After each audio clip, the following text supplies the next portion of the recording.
तो जैसा कि लास्ट वाले एपिसोड में हम लोगों ने देख लिया था कि जिन्वू एक नए डंजन के अंदर जाता है जो कि बाहर से नॉर्मल दिखता है। जिन्वू के अंदर जाते ही वो पूरा रेड गेट हो जाता है जहाँ पे जिन्वू वहाँ पर जितने भी मॉन्स्टर्स लड़ने के लिए आता है शैडो आर्मी की मदद से उन सभी को खत्म कर देता है। इस एपिसोड की शुरुआत में हम लोग एक इंसान को देखते हैं जो कि डंजन के अंदर आया हुआ था। वहाँ पर वो किसी को देखकर काफी ज्यादा हैरान हो जाता है। वो उससे पूछता है कि आखिरकार तुम हो कौन, जिस पर वो बंदा उसको रिप्लाई देते हुए कहता है कि क्या मैं फिर से यहाँ पर आ गया। उस ब्रिलियंट लाइट की फ्रेगमेंट यहीं से आ रही थी। तभी वहाँ पर कोई और भी आता है। इन लोगों के बीच में यहाँ पर बातचीत होती है और जो बंदा उस डंजन के अंदर आया हुआ था वो इन दोनों की बातचीत सुन रहा होता है बट उसको कुछ भी समझ में नहीं आ रहा होता है। ये लोग यहाँ पास में बात कर रहे होते हैं उस जगह के बारे में जो कि ईस्ट में है और उस जगह पर मोनार्च ऑफ शैडो रहता है। ये लोग आपस में यही बातचीत कर रहे होते हैं। तभी वहाँ पर कोई और भी आता है। सो इसने जिन्वू की तरह कपड़े पहन रखे थे लेकिन ये क्लियर नहीं था कि ये जिन्वू ही है और देखने में भी जिन्वू नहीं लग रहा था। अब पता नहीं कौन है ये, हम लोग बाद में देखेंगे। जहाँ तक मेरे को लग रहा है जिन्वू के फादर है शायद, अब वो मेरे को कंफर्म नहीं है। वो बंदा इन दोनों से कहता है कि क्या तुम ईस्ट में उसी जगह की बात कर रहे हो, क्या तुम साउथ कोरिया की बात कर रहे हो। जिस पर वो कहता है तुम कौन हो, अगर तुम हमको पकड़ सकते हो तो कोशिश कर लो। और फिर जो व्हाइट आदमी होता है वो वहाँ से जाने लगता है अपने अपने टेलीपोर्टेशन मैजिक का इस्तेमाल करके।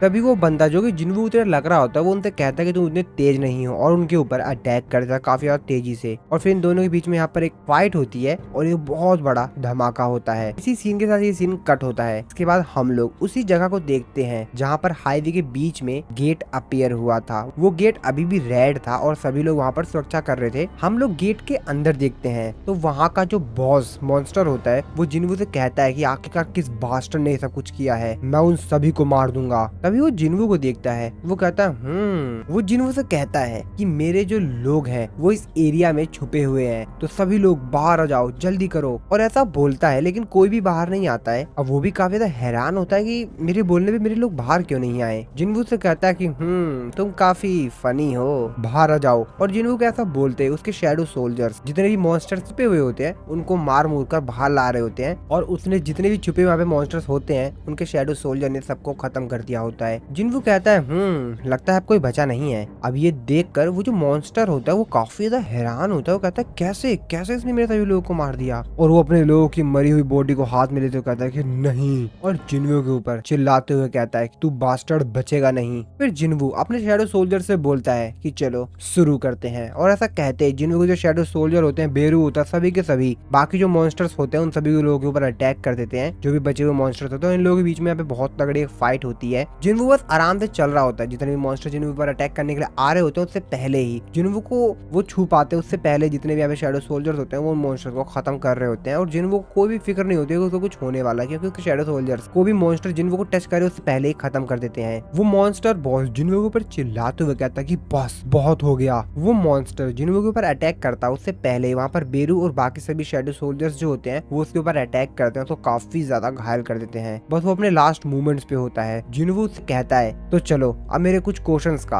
आंसर करो, अगर तुम मेरे साथ कोऑपरेट करोगे तो तुमको काफी कम दर्द मिलेगा। जिन्वू उससे कुछ पूछ पाता उससे पहले ही वो मर जाता है। जिन्वू कहता है कि अंत में मैं इससे कुछ भी नहीं बुलवा पाया क्योंकि सिस्टम ने फिर से इंटरफेयर किया, पर वैसे भी मुझे नहीं लगता कि ये कुछ मैटर करता है। आखिरकार अंत में समय के साथ मैं सब कुछ जान ही जाऊंगा। उसके बाद जिन्वू यहाँ पर उसी की को निकालता है जो कि उसको कर्च रैंडम लूट बॉक्स में मिली थी। तो अब जिन्वू उसको इस्तेमाल कर पाएगा क्योंकि जिन्वू का जो मैक्सिमम लेवल है वो अपने 100 लेवल पे पहुंच गया है, जो कि इस की को इस्तेमाल करने की रिक्वायरमेंट्स, जिसके पास उस की जो डिटेल्स होती है वो ओपन होती है। जिन्वू को पता चलता है कि असल में ये डबल डंजन की ही है जिसमें जिन्वू सबसे पहले एपिसोड में गया था, यानी उसी टेम्पल की। जिन्वू को आगे इस की के बारे में पता चलता है कि असल में इस की मदद से जिन्वू उसी टेम्पल में एंटर कर सकता है और जिन्वू उस गेट की जो लोकेशन है वो जिन्वू को बता दी जाएगी, लेकिन कुछ समय के बाद। तो यहाँ पर जो टाइम बचा हुआ था वो तो लगभग 417 घंटे, तो यानी कि जिन्वू को लगभग 417 घंटे वेट करना होगा। इसके बाद ही जिन्वू को उस गेट की लोकेशन पता चल पाएगी, यानी जिन्वू इस की का इस्तेमाल करके उसी टेम्पल के अंदर वापस जा पाएगा। जिन्वू अपने आप से कहता है कि कार्टनैन टेम्पल की चाबी, मैं उस जगह को कैसे भूल सकता हूँ, कभी नहीं। अगर मैं कोशिश भी करूँ तब भी मैं उस जगह को नहीं भूल सकता हूँ, डबल डंजन। जिसके बाद जिन्वू को वो सारी बातें याद आने लग जाती हैं। फ्लैशबैक में चला जाता है जिन्वू, जो भी उसके साथ हुआ था उस डबल डंजन में। जिन्वू अपने आप कहता है कि सिस्टम मेरे को दोबारा बुला रहा है, फिर से वहीं पर जहाँ से ये सब कुछ शुरू हुआ था। लेकिन अब में और तब में बहुत कुछ बदल चुका है। लगता है ये सब कुछ शुरुआत से ही प्लानिंग की गई थी, जब से मेरे को ये सिस्टम मिला था तब से ही। और अगर वहाँ पर मेरा कोई इंतजार कर रहा है मेरे वापस आने का, तो तुमको सिर्फ अभी इंतजार करना होगा, मैं आऊंगा,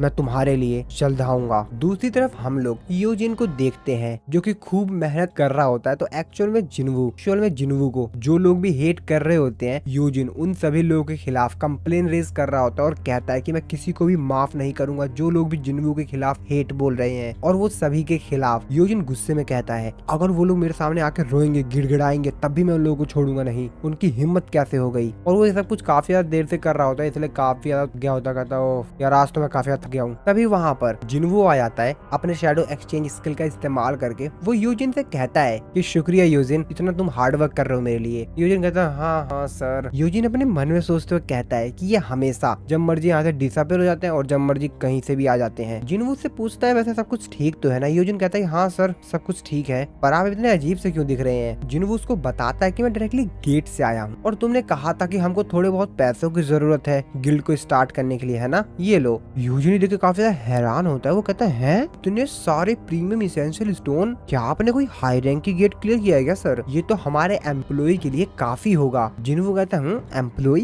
यूजिन उसे कहता है कि हाँ सर मैंने आपको बताया तो था ना, क्या आपको याद नहीं है, हम लोग को एक और मेंबर की जरूरत है। जिन्वू कहता है अच्छा हाँ तुमने कहा था कि लगभग हमको 3 लोगों की जरूरत है, एक गिल्ड मास्टर, एक वाइस गिल्ड मास्टर और एक एक्स्ट्रा मेंबर। जिन्वू कहता ये बात तो है, चलो ठीक है, और कुछ इम्पोर्टेंट चीज जो कि तुम मेरे को बताना चाहोगे? यूजिन से कहते हाँ सर एक और इम्पोर्टेंट चीज है, काफी ज्यादा अर्जेंट। जिन्वू कहता क्या है? यूजिन उसको बताता है कि हमारे गिल्ड का नाम, हमको अपने गिल्ड का कोई नाम रखना होगा। जिन्वू कहता ये भी इम्पोर्टेंट था क्या? मुझे लगा इम्पोर्टेंट नहीं होगा। यूजिन उसके ऊपर चिल्लाते हुए कहता नहीं सर ये तो हमारे लिए बहुत ज्यादा इम्पोर्टेंट है सर। उसके बाद यूजिन जिन्वू को बताता कि वैसे सर पहले मैंने सांग यो गिल्ड सोचा था, हम दोनों के जो लास्ट नेम है उसको हम लोग मिला लेंगे, लेकिन ये उतना जचा नहीं। वैसे हाँ यो सांग गिल्ड भी, ये भी काफी अच्छा है, लेकिन सर मैं आपका नाम अपने नाम से आगे कैसे रख सकता हूँ? इसके बाद यूजिन उसको काफी सारे और भी कॉम्बिनेशन बताता है। तभी जिन्वू उससे बोलता है कि वैसे सोलो प्लेयर गिल्ड कैसा रहेगा? ये बात सुनने के बाद यूजिन कहता है क्या? जिन्वू से कहता है कि बेसिकली ये सब कुछ सोलो हंटिंग से स्टार्ट हुआ था ना। यूजिन अपने मन में सोचते हुए कहता है इन्हें क्या लग रहा है, ये कोई जोक है? मुझे हमेशा से लगता था कि ये हर चीज में बेहतर है, पर ऐसा नहीं है। हाँ वैसे भी ये भी इंसान है, ये भी हमारे तरह सोचते हैं। तभी गेट पर कोई आता है, वो गेट खटखटाता है। यूजिन कहता है अब कौन है? और जैसे यूजिन बाहर जाता है तभी जो बाहर आया हुआ होता है वो यूजिन से बोलता है क्या ये मिस्टर सांग जिन्वू का ही ऑफिस है? तभी यूजिन से बोलता है कि हाँ लेकिन आप कौन? और तभी वो देख के काफी ज्यादा हैरान होता है, कहता है मिस चाइन आप? तो एक्चुअल में यहाँ पर मिस चाइन आई हुई होती है। वो भी कहता है मिस चाइन आप यहाँ पर क्या करने आई हैं? मिस चाइन उसे कहती हैं कि वैसे मैं यहाँ पर तुम्हारा गिल्ड ज्वाइन करने के लिए आई हूँ। जिसके बाद ये लोग आपस में बात करने लग जाते हैं फिर से। जिन्वू मिस चाइन से पूछता है कि मैं आपसे दोबारा पूछना चाहूंगा, वैसे आप यहाँ पर क्या करने के लिए आई हैं? मिस चाइन उससे बोलती हैं क्या तुमने सुना नहीं जो मैंने बोला था अभी, मैं तुम्हारा गिल्ड ज्वाइन करना चाहती हूँ। ये बात सुन के जिन्वू भी थोड़ा सा कंफ्यूज होता है। वो अपने मन में सोचते हुए कहता है कि मैं काफी ज्यादा कंफ्यूज हो रहा हूँ, आखिरकार यहाँ पर चल क्या रहा है। जिन्वू मिस चाइन से पूछता है कि वैसे क्या आपको मिस्टर गो ने भेजा है ये सब करने के लिए? मिस चाइन उसको मना कर देती है, वो कहते हैं कि वो मुझे क्यों भेजेंगे। जिसके बाद जिन्वू से पूछता है कि क्या आपको मिस्टर चोई ने अपने हंटर गिल्ड से निकाल दिया है? मिस चाइन कहते हैं अरे नहीं। जिन्वू पूछता है कि फिर आप क्यों ज्वाइन करना चाहती हैं हमारे सोलो प्लेयर गिल्ड को? जिन्वू के गिल्ड का नाम सुनकर मिस चाइन कहते हैं क्या तुम्हारे गिल्ड का नाम सोलो प्लेयर गिल्ड है? जिन्वू कहता है कि हाँ क्यों, इस नाम में कोई प्रॉब्लम है क्या? वाइस गिल्ड मास्टर और मैंने, हम दोनों ने मिलकर इस नाम को सहमति दी है। यूजिन जिन्वू को चिल्लाते हुए कहता है कि क्या seriously sir, solo player guild और मैंने इस नाम को कहाँ कर दिया? और वैसे भी मेरा ओपिनियन आपके लिए कोई मैटर भी करता है? अब ये बात सुनकर जिन्वू भी काफी ज्यादा हैरान होता है, कहता अब ये क्या बोल रहा है? जिन्वू से बोलता है कि तुमने कुछ नहीं बोला जब मैंने बोला कि सोलो प्लेयर गिल्ड, तो मुझे लगा कि तुमने हाँ कर दी है। जिन्वू अपने मन में सोच रहा होता है कि एक मिनट, मेरे को सबसे पहले इस सिचुएशन में शांत रहना होगा, क्योंकि मैं अपने सेंस स्टेट्स का इस्तेमाल करके पता लगा सकता हूँ यहाँ पर भाई बहुत ज्यादा कंफ्यूजन हो रही है, रुको मेरे को यहाँ पर शांत रहना होगा। वो मिस चाइन की तरफ देख रहा होता है, उनकी तरफ देखते हुए जिन्वू अपने मन में सोचते हुए कहता है कि इनकी जो हार्ट बीट है वो भी काफी ज्यादा तेजी से धड़क रही है और ये काफी गहरी सांस ले रही हैं और ये पूरी कोशिश कर रही हैं कि ये शांत रहें, लेकिन मैं बेवकूफ नहीं हूँ, मैं अपने सेंस स्टेट्स का इस्तेमाल कर सकता हूँ। और आखिरकार क्यों ये मेरे गिल्ड को ज्वाइन करना चाहती हैं। जिसके बाद जिन्वू मिस चाइन से कहता है कि मिस चाइन, जहाँ तक मैं जानता हूँ आपको एक हंटर के तौर पर अवेक्ड हुए 2 साल भी नहीं हुए हैं, और मैं इतना तो कंफर्म हूँ कि आपने हंटर गिल्ड के साथ कोई कॉन्ट्रैक्ट साइन जरूर किया होगा और वो कॉन्ट्रैक्ट अभी तक खत्म भी नहीं हुआ होगा। जिस पे मिस चाइन जिन्वू को बताती हैं कि मेरे पास कॉन्ट्रैक्ट को ब्रेक करने पे जो भी पेनल्टी लगती है, मेरे पास इतने पैसे हैं कि मैं उनकी पेनल्टी को पे कर सकूं। वो अपने मन में सोचते सोचते हो कहता है कि ये पेनल्टी भी पे करना चाहती हैं। आखिरकार मेरे गिल्ड में ऐसी क्या बात है। जिसके बाद जिन्वू मिस चाइन से बोलता है कि वैसे मैं आपको एक चीज बता दूं कि हमारे गिल्ड के पास एडवांस पे करने के लिए पैसे नहीं है अभी। मिस चाइन कहते हैं कि कोई फर्क नहीं पड़ता है, मेरे को एडवांस चाहिए भी नहीं। जिसपे जिन्वू मिस चाइन से पूछता है कि आखिरकार आप हमारे गिल्ड को ज्वाइन ही क्यों करना चाहती हैं, आपको हमारा गिल्ड ज्वाइन करके कुछ भी नहीं मिलेगा। मिस चाइन अपने मन में सोचते हुए कहते हैं कि आखिरकार मैं इसको किस तरीके से एक्सप्लेन करूं जिस इसको लगेगा कि मैं क्रेजी हूँ, मेरे को इसको सच नहीं बताना चाहिए, क्या मेरे को इसको सच बता देना चाहिए। जिसके बाद मिस चाइन अपने मन में सोच रही होती हैं। तो ये सब कुछ स्टार्ट हुआ था फर्स्ट टाइम जब मिस चाइन और जिन्वू आपस में मिले थे पहली बार, जब जिन्वू एज अ वर्कर गया था डंजन के अंदर। तब मिस चाइन को जिन्वू के अंदर से काफी अलग ही स्मेल आई थी और इस वजह से मिस चाइन ने उसके ऊपर शक भी किया था और उसके बारे में काफी सब कुछ बहुत सारी इन्फॉर्मेशन जो भी थी वो सब कुछ निकलवाया था और फिर उनको धीरे धीरे कर जिन्वू के ऊपर शक भी होने लग गया था। फिर मिस चाइन ने काफी रिसर्च किया था जिन्वू के बारे में और फिर उनको ये भी न्यूज मिल गई थी कि वो एस रैंक का हंटर वगैरह बन गया है और भी इसी तरीके से पूरी स्टोरी चलती है। और फिर उसके बाद जेजू आइलैंड की रेड पर जब ये सभी लोग घायल हो गए तो वहाँ पर जिन्वू उनको बचाने के लिए आया था और मिस चाइन भी लगभग मरते मरते ही बची थी। वो पूरी तरीके से मरी गई थी एक तरह से, लेकिन फिर भी वो फाइनली बच गई थी जिन्वू की वजह से ही। और जब मिस चाइन को होश आता है तो मिस्टर गो से पूछती है कि मेरे को किसने बचाया, क्या वहाँ पर जिन्वू आया था। मिस्टर गो कहते हैं कि हाँ। और यही सब इंसिडेंट होने के बाद मिस चाइन जिन्वू के काफी ज्यादा करीब काम करना चाहते हैं ताकि वो जिन्वू के बारे में और भी बहुत कुछ जान सके। मिस चाइन अपने मन में सोच रही होती हैं कि मैं चाहती हूँ तुम मेरे साथ रहो मेरे आखिरी सांस तक। अरे नहीं, ये मैं क्या सोच रही हूँ। और मिस चाइन काफी ज्यादा शर्माने लगती हैं। अब मुझे नहीं पता भाई यहाँ पर क्या सिचुएशन है, बट बहुत ज्यादा शर्माने लगती हैं। अब जिन्वू भी उनकी तरफ देख रहा होता, कहता है यार ये क्या चल रहा है, ये इतनी ज्यादा क्यों शर्मा रही है, इनका पूरा शरीर इनका पूरा चेहरा लाल क्यों हो गया है, आखिरकार ये मेरे से कुछ बोल क्यों नहीं रही है, ये जरूर कुछ ना कुछ छुपा रही है। मिस चाइन पूरी कोशिश कर रही होती है कि जिन्वू को उनके ऊपर शक ना हो, लेकिन भाई जिन्वू है यार। जिन्वू अपने मन में सोचते हो कहता है क्या मुझे नहीं पता कि ये क्या सोच रही हैं, लेकिन ये जो कुछ भी सोच रही हैं इस चीज के बारे में इन्होंने काफी लंबे समय से पहले ही प्लान कर रखा था। जिन्वू मिस चाइन से कहता है कि क्या आप मेरे क्वेश्चन का जवाब नहीं देना चाहती हैं। तभी मिस चाइन जिन्वू से बोलती है कि मैं चाहती हूँ, मैं एक कंफर्टेबल लाइफ जीना चाहती हूँ, क्या है ये गलत है। जिन्वू कहता है नहीं। तभी योजिन जिन्वू के करीब आता है, उसके कान में फुसफुसाते कहता है अरे सर, लगता है हंटर गिल्ड वाले इनसे काफी ज्यादा काम करवाते हैं। ये बात सुनने के बाद जिन्वू भी अपने मन में सोच रहा होता है कि वैसे हाँ यार, मिस चाइन अभी 22 या 23 साल की होंगी और ये इतनी जल्दी एक एस रैंक की हंटर बन गई तो इनके ऊपर काफी ज्यादा बर्डन आ गया होगा। और हाँ, अभी जल्दी में तो इस जेजू आइलैंड रेड में ये काफी ज्यादा इंजर्ड भी हो गई थी। मेरे को इनके बारे में बहुत ज्यादा बुरा लग रहा है। लेकिन इसके बाद जिन्वू मिस चाइन से कहता है कि असल में हमारे गिल्ड को ज्वाइन करने के लिए आपको एक एंट्रेंस टेस्ट भी देना होगा। तभी मिस चाइन कहती है क्या, लेकिन रिक्रूटमेंट पोस्टिंग में तो ऐसा कुछ भी नहीं बताया गया था। तभी जिन्वू योजिन की तरफ देखते हुए कहता है कि हमारी ये नई रेगुलेशन है तो मुझे लगता है कि हमारा जो वाइस गिल्ड मास्टर है उसने कोई मिस्टेक कर दी है। और वो योजिन की तरफ देखता है, वो योजिन से कहता है हमारे गेस्ट के लिए कुछ खाने पीने के लिए लाओ। योजिन कहता है हाँ हाँ बिल्कुल सर। जिसके बाद मिस चाइन जिन्वू से बोलती है कि वैसे किस प्रकार का टेस्ट होगा। जिन्वू अपने मन में सोचता है क्या ये इतनी जल्दी तैयार हो गई, सीरियसली, चलो कोई नहीं। जिसके बाद जिन्वू उनको बताता है आपको मेरे एक समन बीस्ट को हराना होगा। मिस चाइन बोलती हैं बस इतने सी बात, लगता है आप मेरे को अंडर एस्टिमेट कर रहे हैं मिस्टर जिन्वू, तो बताइए मेरे को किससे लड़ना होगा। जिन्वू उनसे कहता है कि मैं कोशिश करूंगा कि मैं आपको सबसे स्ट्रॉन्गेस्ट दूं, सिर्फ आपके लिए। मिस चाइन भी कहती है हाँ ठीक है। मिस चाइन जिन्वू से पूछते हैं कि वैसे टेस्ट कब होगा। जिन्वू कहता है कि चलिए अभी शुरू करते हैं। तो हंटर एसोसिएशन का जिम्नेजियम कैसी जगह रहेगी, चलिए हम वहाँ पर इस टेस्ट को करते हैं। जिन्वू अपने मन में सोचते कहता है कि जिम्नेजियम में टेस्ट करना काफी अच्छा है, लेकिन यार वो काफी ज्यादा दूर नहीं है। पर हाँ, शायद मैं इसे टेस्ट कर सकता हूँ कि मेरी जो शैडो एक्सचेंज स्किल है क्या वो दूसरे इंसान के साथ काम करती है। ये मेरे लिए काफी बेहतरीन अपॉर्चुनिटी है। जिन्वू मिस चाइन से कहता है कि हम लोग इस तरीके से नहीं जाएंगे। मिस चाइन कहते हैं तो फिर किस तरीके से। जिन्वू उनको कहता है कि आप थोड़ा सा मेरे करीब आइए। जिन्वू उनको अपने को थोड़ा सा करीब लाता है, थोड़ा क्या काफी ज्यादा करीब ले आता है। मिस चाइन भी शर्माने लगती हैं और फिर जिन्वू अपने शैडो एक्सचेंज स्किल का इस्तेमाल करके वहाँ से टेलीपोर्ट हो जाता है हंटर एसोसिएशन के जिम्नेजियम में। योजिन भी जिन्वू के गेस्ट के लिए यानी मिस चाइन के लिए खाने पीने का सामान लेकर आ गया होता है। जैसे वो एंटर करता है वो कहता है अब ये लोग कहाँ गए, और उसके सामने जिन्वू का एक शैडो सोल्जर होता है जिसको देखकर वो काफी ज्यादा हैरान होता है। और जिन्वू जो शैडो सोल्जर होता है वो जो खाना लेकर आया था योजिन, मिस चाइन और जिन्वू के लिए, वो उसको खा लेता है। ये देखकर योजिन तो और भी ज्यादा डर जाता है। दूसरे तरफ हम लोग जिम्नेजियम का सीन देखते हैं जहाँ पर जिन्वू मिस चाइन को लेकर टेलीपोर्ट हो गया था। जिन्वू कहता है कि हम लोग यहाँ पर प्रैक्टिस करेंगे। मिस चाइन देखे काफी ज्यादा हैरान होते हैं किस तरीके से वो लोग इतनी जल्दी इस जगह पर आ गए। वो कहती है कि कैसे। जिन्वू अपने मन में सोचते कहता है कि मैं जानता था शैडो एक्सचेंज स्किल एक गेट की तरह काम करता है। मैं इसका इस्तेमाल करके एक दूसरे इंसान को अपने साथ ट्रेवल करवा सकता हूँ। इसका मतलब ये है कि मैं अपने साथ किसी और को भी एक जगह से दूसरी जगह टेलीपोर्ट करवा सकता हूँ। लेकिन हाँ, मेरे शैडो सोल्जर को भी उस जगह पर होना होगा। 3 घंटे तक वेट भी तो करना पड़ेगा ना, तो मेरे पास 3 घंटे हैं। चलो मैं इनका यहाँ पर टेस्ट ले लेता हूँ। शायद मैं इस स्किल का इस्तेमाल करके वर्ल्ड के दूसरी साइड भी ट्रेवल कर सकता हूँ। ये तो देखने वाली बात होगी। जिसके बाद जिनवू मिस चाइन से कहता है कि चलिए शुरू करते हैं। मिस चाइन तो अभी भी हैरान होती है कि किस तरीके से जगह पर इतनी जल्दी आ गई। जिसके बाद मिस चाइन जिनवू से कहती है कि मेरे को जस्ट अभी याद आया है, मैं अपने साथ कोई वीपन नहीं लेकर आई हूँ। जिनवू कहता है ओह, तो आपका मतलब उस पिकैक्स से है। ये बात सुनने के बाद मिस चाइन काफी ज्यादा हैरान होते हैं, कहते हैं क्या?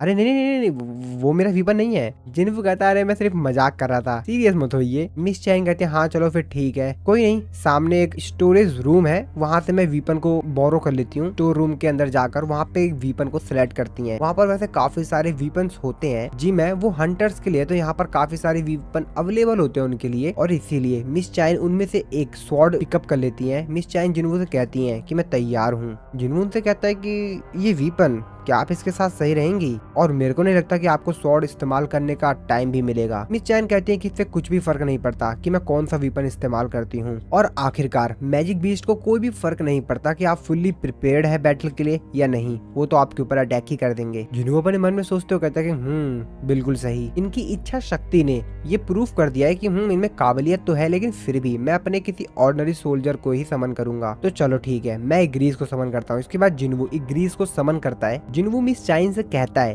कि ये मेरा सबसे बेस्ट स्वॉर्ड मैन है मेरी शैडो सोल्जर आर्मी में। मिस चाइन जिनवू से कहते हैं कि वैसे हम लोग विनर को किस तरीके से डिसाइड करेंगे, जिस पर जिनवू को कहता है कि फाइट तब तक चलती रहेगी और फाइट तब तक खत्म नहीं होगी जब तक कि आप मेरे समरन बीस्ट को पूरी तरीके से डिस्ट्रॉय नहीं कर देती हैं या आप खुद ही सरेंडर नहीं कर देती हैं। जिनवू अपने मन में सोचते कहता है कि वैसे मैंने इनको कहा है कि मैंने सबसे अपने स्ट्रॉन्गेस्ट सोल्जर को समन किया है, लेकिन अगर मैंने बेरू को समन कर लिया होता तब तो इनके लिए काफी ज्यादा मुश्किल हो जाती। चलो मुझे लगता है कि अब शुरू करना चाहिए। जिसके बाद जिनवू मिस चाइन से कहता है कि चलो शुरू करते हैं। मिस चाइन भी रेडी होती हैं। जिनवू मिस चाइन से कहता है कि आप थोड़े समय के लिए उधर मुड़ जाएंगी, और फिर वो इग्रीस को अपने इन्वेंटरी में से निकाल के एक स्वॉर्ड देता है और उसे कहता है कि तुम इसका इस्तेमाल करो। फिर जिनवू मिस चाइन से कहता है कि चलो ठीक है, टेस्ट को शुरू करते हैं। मिस चाइन भी रेडी हो जाती हैं और फिर इग्रीस और मिस चाइन के बीच में फाइट स्टार्ट होती है। जिनवू अपने मन में सोचता कहता है जितना मैंने एक्सपेक्ट किया था ये तो उससे भी फास्ट है। अगर कोई ऑर्डिनरी इंसान हो तो वो तो मारा जाएगा अगर इग्रीस ने अपनी ताकत दिखा दी तो। चलो देखते हैं। हंटर एसोसिएशन में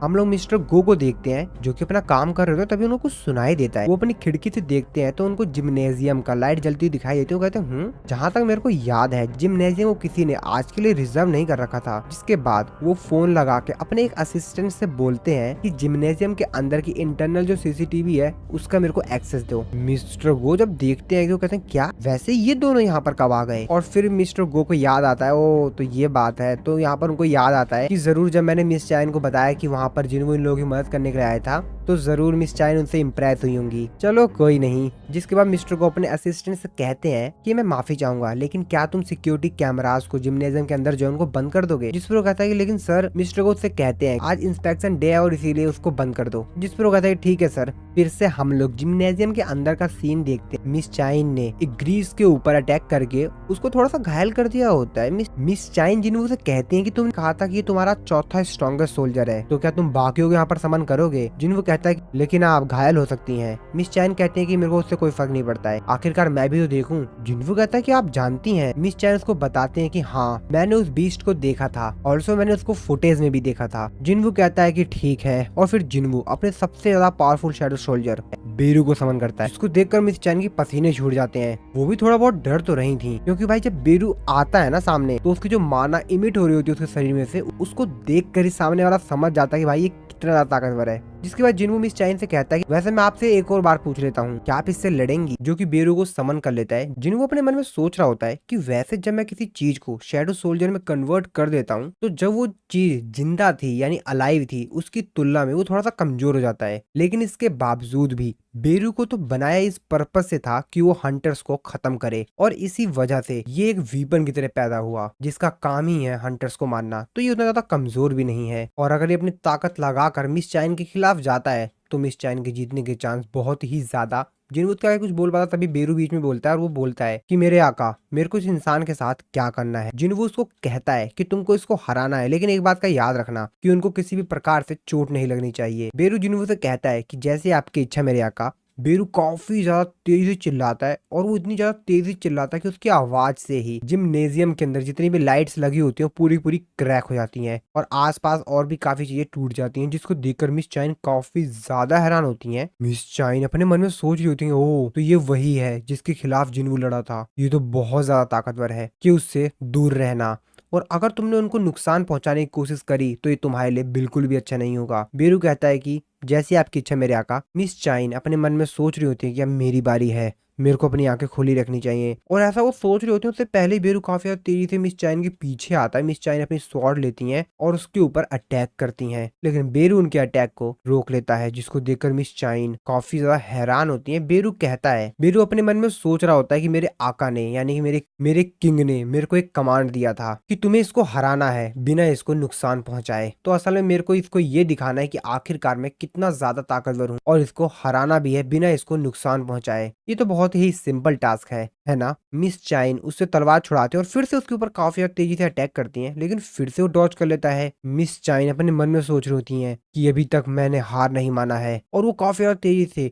बेरू के ऊपर अटैक करती हैं। वो हर तरफ से उसके ऊपर अटैक करती हैं, लेकिन बेरू उनके सारे अटैक से बच रहा होता है। मिस चाइन अपने मन में सोचते हुए कहती हैं कि कैसे, ऐसा तो हो ही नहीं सकता, ये मेरे सारे अटैक्स को डॉज किस प्रकार से कर ले रहा है, ये मेरे से काफी ज्यादा दूर है और ये अपने पैरों को हिला तक नहीं रहा है, और इसके बावजूद भी मेरे सारे अटैक्स को डॉज कर ले रहा है। तभी बेरू मिस चाइन के पास आता है और ये बहुत तेजी से चिल्लाता है, और मिस चाइन उसकी आवाज से ही पीछे हो जाती हैं। जिनवू जो कि दूर खड़ा होकर ये सब कुछ देख रहा होता है, वो अपने मन में सोचते हुए कहता है कि ऐसा लगता है कि सब कुछ डिसाइड हो चुका है। जिसके बाद वो मिस चाइन से कहता है कि आप सेटिस्फाई तो है ना, या आपको अभी और भी लड़ना है। लेकिन मिस चाइन कहती है कि नहीं, अभी मेरे को और लड़ना है, मेरे अंदर अभी भी ताकत है कि मैं इससे लड़ सकूं।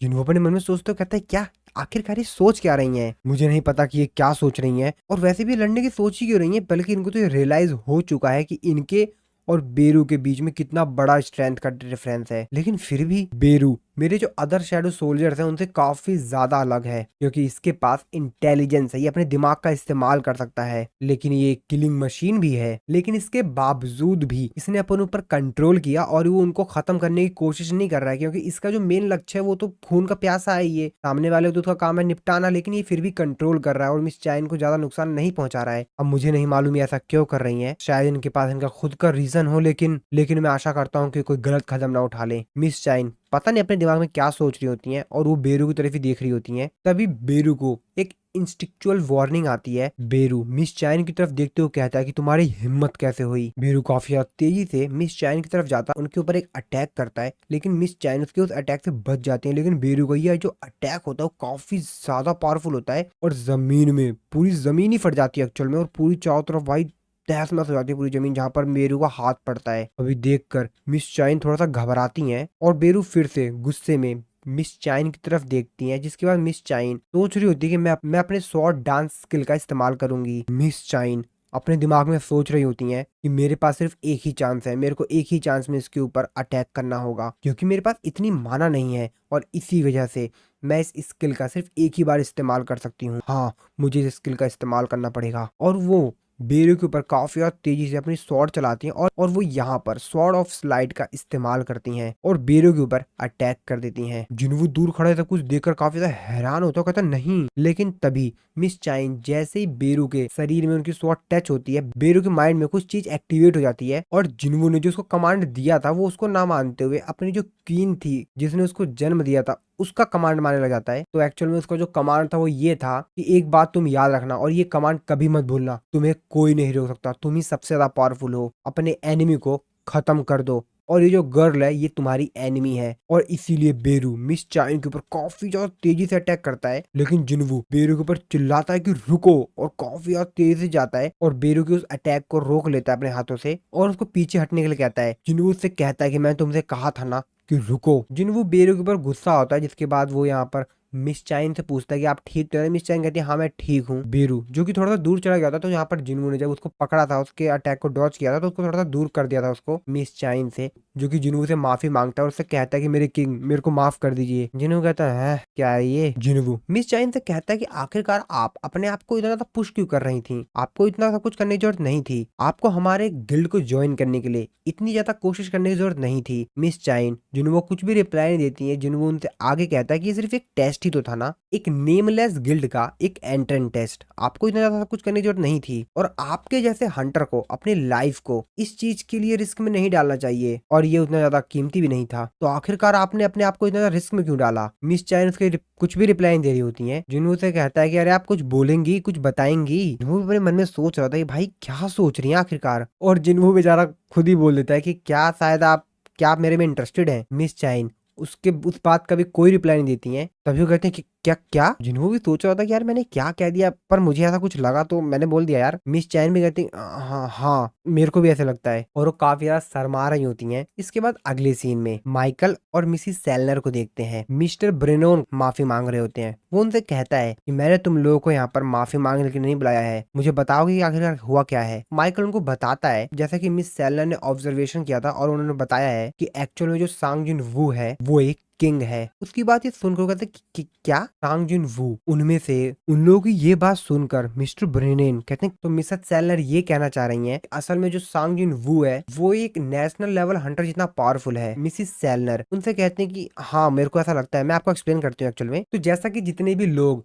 अवेक्ड होते हैं उनकी जो एक्चुअल में पावर होती है वो एक दूसरे साइड से आती है, जिसको कि हम लोग कहते हैं द अदर साइड। और उन दोनों पार्टीज के बीच में जो कनेक्शन होता है उस कनेक्शन को मैं सेंस कर पाती हूँ। वैसे जो दूसरी साइड से फोर्स आती है वो काफी ज्यादा इंटेंस होती है, लेकिन जो कुछ अवेक्ड लोग होते हैं उनमें से ब्लाइंडिंग लाइट आती है, और यूजुअली मैं उन टाइप्स के लोगों को किंग कहती हूँ। लेकिन इस केस में यानी जिन्वू के केस में मेरे को ऐसा कोई कनेक्शन दिखाई नहीं दिया। और दूसरी बात, जब मैंने उसकी आंखों में देखा तो उसकी जो अंदर डार्कनेस थी वो मुझे उल्टा ही देखने लग गई, और वो ऐसा बताते हुए काफी ज्यादा डर रही होती हैं। वो आगे बताती हैं कि वो अपने आप में ही डार्कनेस है। वो कहते हैं कि क्या डार्कनेस? तो आप ये कहना चाहती हैं कि जिन्वू एक एविल है? वो कहती है अरे नहीं नहीं, मैंने ऐसा कुछ कहने की कोशिश नहीं की है। इससे कोई भी फर्क नहीं पड़ता कि वो एक अच्छा इंसान है या बेकार इंसान है। मैं सिर्फ आपको उसकी पावर के बारे में बता रही हूँ, उसकी पावर क्या है उसके बारे में सिर्फ। जिन्वू अपनी ताकत को एक दूसरी जगह से ही लेता है, जैसे बाकी सभी जो लोग होते हैं वो अपनी पावर्स को कहीं और से लेते हैं, उनके बीच में कनेक्शन होता है। लेकिन उसकी स्ट्रेंथ उसकी खुद की ही स्ट्रेंथ है, और उसकी स्ट्रेंथ की कोई भी लिमिटेशन नहीं है, यानी उसके पावर की कोई भी सीमा नहीं है। वो जितना चाहे उतना ज्यादा ताकतवर हो सकता है। जिसके बाद वो वहां से उठ के जाने लगते हैं, और वो कहते हैं कि ठीक है मिसिस सेलनर, आपने हमें अपना समय दिया, आपका थैंक्स, और फिर अब आप जा सकती हैं। माइकल मिस्टर ब्रेनोन से पूछता है कि वैसे आप कहाँ जा रहे हैं? वो उनसे कहता है कि मैं यहाँ पर बेसमेंट लेवल 24 में जा रहा हूँ, मेरे साथ आओ। और फिर ये दोनों मिलकर बेसमेंट लेवल 24 में जाने लगते हैं। ये लोग जब लिफ्ट में होते हैं तो आपस में बात कर रहे होते हैं। मिस्टर ब्रेनोन माइकल से कहते हैं अगर हम मिसिस सेलनर के एबिलिटीज का इस्तेमाल करके उसको रिक्रूट नहीं कर सकते तो हमको कोई दूसरा तरीका ढूंढना पड़ेगा मिस्टर जिन्वू को रिक्रूट करने का। वैसे क्या तुमको याद है कि पहला एस रैंक का जो गेट था वो कब ओपन हुआ था? और माइकल कहता है कि हाँ बिल्कुल, आखिरकार मैं उस चीज को कैसे भूल सकता हूँ। उसने पूरे वेस्ट एरिया को पूरी तरीके से बर्बाद कर दिया था। अमेरिका ने दुनिया के सबसे ज्यादा ताकतवर हंटर्स को रिक्रूट करने के लिए उनको काफी बड़े बड़े रिवॉर्ड्स देने का वादा किया, और साथ ही में और उन लोगों को एक अथॉरिटी भी दी, और वो अथॉरिटी एक नेशन जितनी पावरफुल थी, और उसी से जन्म होता है नेशनल लेवल हंटर के टाइटल का। इसके बाद हम लोगों को बैक स्टोरी बताई जाती है। तो एक्चुअल में जो एक ड्रैगन था जिसका नाम था कैमिश, जो कि बहुत ही ज्यादा ताकतवर था। वो इतना ज्यादा ताकतवर था कि वो अकेला ही टॉप रैंक्स के जो हंटर्स थे, हजारों टॉप रैंक के हंटर्स, उनको संभाल सकता था। फिर से स्टोरी प्रेजेंट में आती है जहां पर माइकल और मिस्टर ब्रेनोन आपस में बात करते हुए उसी जगह पर जा रहे होते हैं, और फिर थोड़ी देर बाद ये लोग उस जगह पर पहुंच जाते हैं। मिस्टर ब्रेनोन वो उसको एक र्यून स्टोन दिखाते हैं जो कि उन लोगों को कैमिश की कॉर्प्स से मिली थी। मिस्टर ब्रेनोन कहते हैं कि उस बात को 8 साल बीत गए हैं और अभी भी एक मेज क्लास को नेशनल लेवल हंटर होना बाकी है, और ये र्यून स्टोन अभी भी अपने सही ऑनर का इंतजार कर रहा है इस बेसमेंट के अंदर। कैमिश ने एक बार और इस ब्यूटीफुल कंट्री को वैल्यूएबल गिफ्ट दिया है। इसके बाद हम लोग कैमिश की जो डेथ बॉडी होती है उसको देखते हैं, जो कि बहुत ज्यादा बड़ी होती है। एक्चुअल में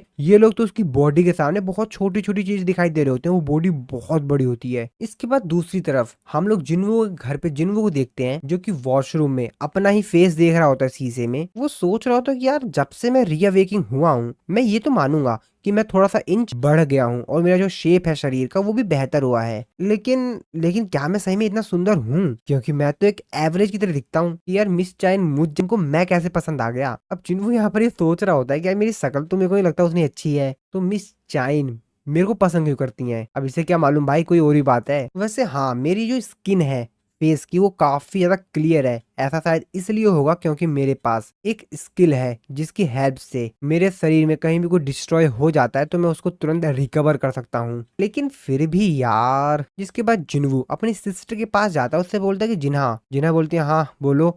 जिन्वू उससे बोलता है कि वैसे तुम मेरे को कितना रेट करना चाहोगी? जिन्हा पूछती है कि किस बेस पर मैं तुमको रेट दूं? जिन्हू बोलता है कि अट्रैक्टिवनेस पर। वो कहते हैं क्या आखिरकार तुमको ऐसा कॉन्फिडेंस कहाँ से मिल गया? जिन्हू उसके पास आता है, उसको पकड़ के उसकी पिटाई करने लग जाता है। उससे कहता है क्या क्या बात कर रही हो तुम? जिन्हों उसको बोलते हैं कि मेरी आंखों में तो तुम्हारी शक्ल एकदम बकवास है, घटिया है। जिन्हों उसको मार रहा होता है, उसे कहता है कि तुम्हारी इतनी हिम्मत कैसे हो गई ऐसे फालतू बोलने की, और तुम्हारा बेकार का ओपिनियन देने के लिए थैंक्स। जिन्हों अपनी सिस्टर से कहता है कि सुन पीछे पीछे पीछे रख पैर, नहीं तो पैर टूट जाएगा तेरा। और क्या तुम्हें भूल गई हो क्या मेरी जो बॉडी है वो एक एस रैंक के हंटर की है? और फिर इन दोनों भाई बहनों यहाँ पर थोड़ी बहुत बहस होती है, जिसके बाद जिन्वू उससे बोलता है कि वैसे मैं तुमको कुछ बता दूं, मैं यहाँ पर एक गिल्ड बनाने की सोच रहा हूँ। उसकी सिस्टर कहते हो तो मतलब तुम बड़े बॉस बन गए हो। जिन्वू उससे बोलता है कि अपने जो गिल्ड है उसका नाम रखा है सोलो प्लेयर गिल्ड। उसकी सिस्टर कहते हैं क्या क्या मजाक चल रहा है क्या? ये क्या मजाक है? और आखिरकार तुमको ऐसा ही नाम क्यों सूझा? जिन्वू उससे बोलता है क्यों कुछ अजीब नाम है क्या? वो की सिस्टर कहती है अरे बहुत ज्यादा अजीब है, और वैसे भी तुम्हारे पास एक एबिलिटीज है जिसकी मदद से तुम उन डार्क सोल्जर्स को समन कर सकते हो, तो टेक्निकली देखा जाए तो तुम एक सोलो प्लेयर तो नहीं हो। जिन्होंने कहता अच्छा पॉइंट तो है, तो मेरे को उसका क्या नाम रखना चाहिए बताओ? उसकी सिस्टर थोड़ा सोचती हो, कहती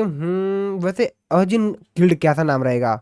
वो कहता है अब इसका क्या मतलब है? इसकी सिस्टर को बताती है कि चाइनीज में मीन्स होता है आई और जिन का मीन्स होता है टू गो फॉरवर्ड, मुझे आगे जाना है। और वैसे भी ये नाम मैंने इसलिए चुना क्योंकि पहले मेरा नाम यही था। क्यों तुमको ये नाम अच्छा ही लगा क्या? इसमें कुछ बुरा है क्या? जिन्वू कहता उतना बेकार भी नहीं है। इसके बाद दूसरी तरफ हम लोग मिस चाइन को देखते हैं जो कि बेचारी सो ही नहीं पा रही होती है। अब आप लोगों को तो मालूम है भाई क्यों नहीं सो पा रही थी। उनको बार बार जिन्वू को एक ख्याल आ रहा होता है। वो कहती हैं अरे यार मैं बार बार इसके बारे में क्यों सोच रही हूँ, मैं कितना ज्यादा सोच रही हूँ। तो बेसिकली मैंने उससे बोल दिया कि मैं उसे पसंद करती हूँ, और वो बार बार जिन्वू के उसी बात के बारे में सोच रही होती हूँ। कहते नहीं नहीं शायद मैं क्रेजी हो गई हूँ, लेकिन नहीं उसने मेरी जान बचाई थी। ऑफ कोर्स मैं उसे पसंद करती हूँ। हाँ ये बात सही है। अरे नहीं यार क्या मैं मजाक कर रही हूँ? सब कुछ सही नहीं है, कुछ भी सही नहीं है। लेकिन वैसे देखा जाए तो वैसे मेरे को मिन ब्यूंग की हीलिंग एबिलिटीज की वजह से मैं सर्वाइव हुई थी, वहां बच पाई थी। तभी उनके दिमाग में उनको एक ख्याल आता है जहां पर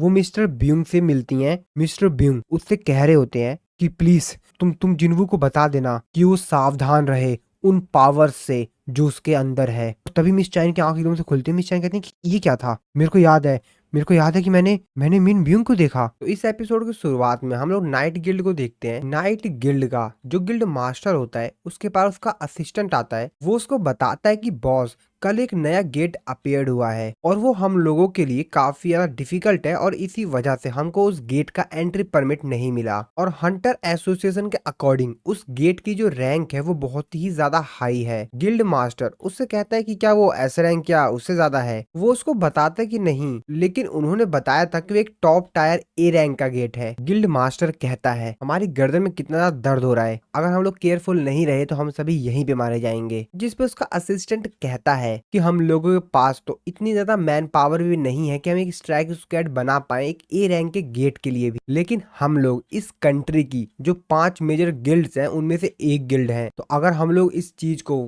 क्लियर करने में फेल हो जाते हैं तो लोग हमारे बारे में बात करना स्टार्ट कर देंगे। जिसके बाद सुनकर गिल्ड मास्टर कहता है कि असली प्रॉब्लम तो ये है कि ज्यादातर लोगों को ये लगता है कि ए बी सी डी और ई रैंक्स ये सारे के सारे जो रैंक्स हैं वो सेम है। ये बात सुनने के बाद वो कहता है कि क्या? और हमारी संख्या और कैपेबिलिटी की बात की जाए तो हमारे जो ए रैंक के हंटर्स हैं और जो बाकी मेजर गिल्ड के ए रैंक के हंटर्स हैं उनसे वो लोग कम नहीं है। बस फर्क ये है कि हमारे पास कोई एस रैंक का हंटर नहीं है, और यही सबसे बड़ा सिर दर्द है। तभी पीछे से आवाज आती है और वो बंदा बोलता है तो हम दूसरे गिल्ड के साथ गठबंधन क्यों नहीं बना लेते हैं? तुम्हें क्या लगता है कि दूसरा गिल्ड इसी तरीके से एग्री कर देगा? हम लोग दूसरों से हेल्प मांगेंगे क्या सिर्फ इसीलिए क्योंकि हम लोगों को लगता है कि हम लोग गेट को अपने दम पर क्लियर नहीं कर सकते? तो कैसा रहेगा कि हम किसी इंडिविजुअल को लें एक गिल्ड की जगह पर? सो एक्चुअल में यहाँ पर ये सब जो बातें बोल रहा होता है वो एक ए रैंक का हीलर जैंग होता है, जिस पे उनका जो बॉस होता है वो बोलता है कि हम एक टॉप टायर ए रैंक की बात कर रहे हैं, और आखिरकार किस तरीके से एक सिंगल हंटर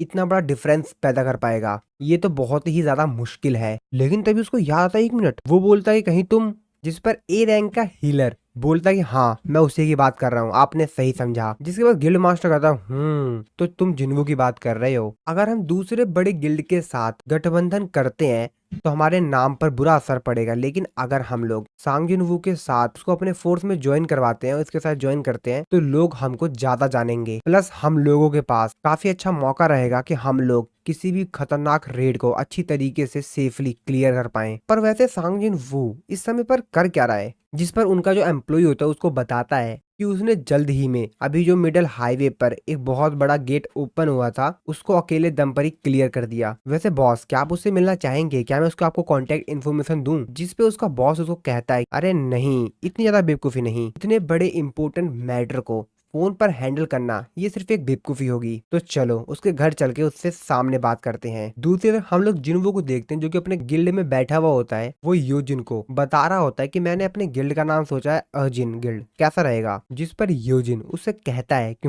सर, ये तो काफी बेहतरीन नाम लग रहा है, तो चलो हम लोग इसी नाम को अपने गिल्ड का ऑफिशियल नाम बना देते हैं। पर योजिन तो अपने मन में कुछ और ही सोच रहा होता है। वो कहता है कि यार इसका कुछ भी नाम रख भाई, कुछ भी नाम रख दो, लेकिन सोलो प्लेयर गिल्ड इसके अलावा कुछ भी नाम चलेगा। जिन वो कहता है कि ठीक है, तो हम लोग इसी नाम को कंफर्म करते हैं और अब हमको एक लास्ट फाउंडिंग मेंबर को रिक्रूट करना होगा, है ना? इस पे यूजिन कहता है वैसे आपका कल मिस चाइन के साथ क्या हुआ? वो नहीं कर रही है हमको ज्वाइन? जिन वो कहता है कि मुझे नहीं लगता कि मिस चाइन हमारे गिल्ड के लिए फिट होंगी, और वैसे भी वो नहीं है जिनको मैं ढूंढ रहा था। यूजिन अपने मन में सोच रहा था क्या वो एक एस रैंक की हंटर है, वो यंग है और उनके पास ग्रेट परफॉर्मेंस रिकॉर्ड है, वो दिखने में भी काफी बेहतरीन है। अब मिस चाइन से भी बेहतर कैंडिडेट कौन होगा? उसके बाद यूजिन जिन से बोलता है कि सर, वैसे आप किस प्रकार का इंसान ढूंढ रहे हैं? आपको एग्जैक्टली कैसा चाहिए मेरे को बताइए आप। जिन्होंने उसको बताता है कि ऐसा कोई जिसके पास हंटर लाइसेंस हो, जिसको कि हमारे गिल्ड को ज्वाइन करने का कोई भी इंटरेस्ट ना हो, लेकिन फिर भी वो भरोसेमंद हो। योजिन कहता है कि मेरे दिमाग में कुछ लोगों का नाम तो आया, लेकिन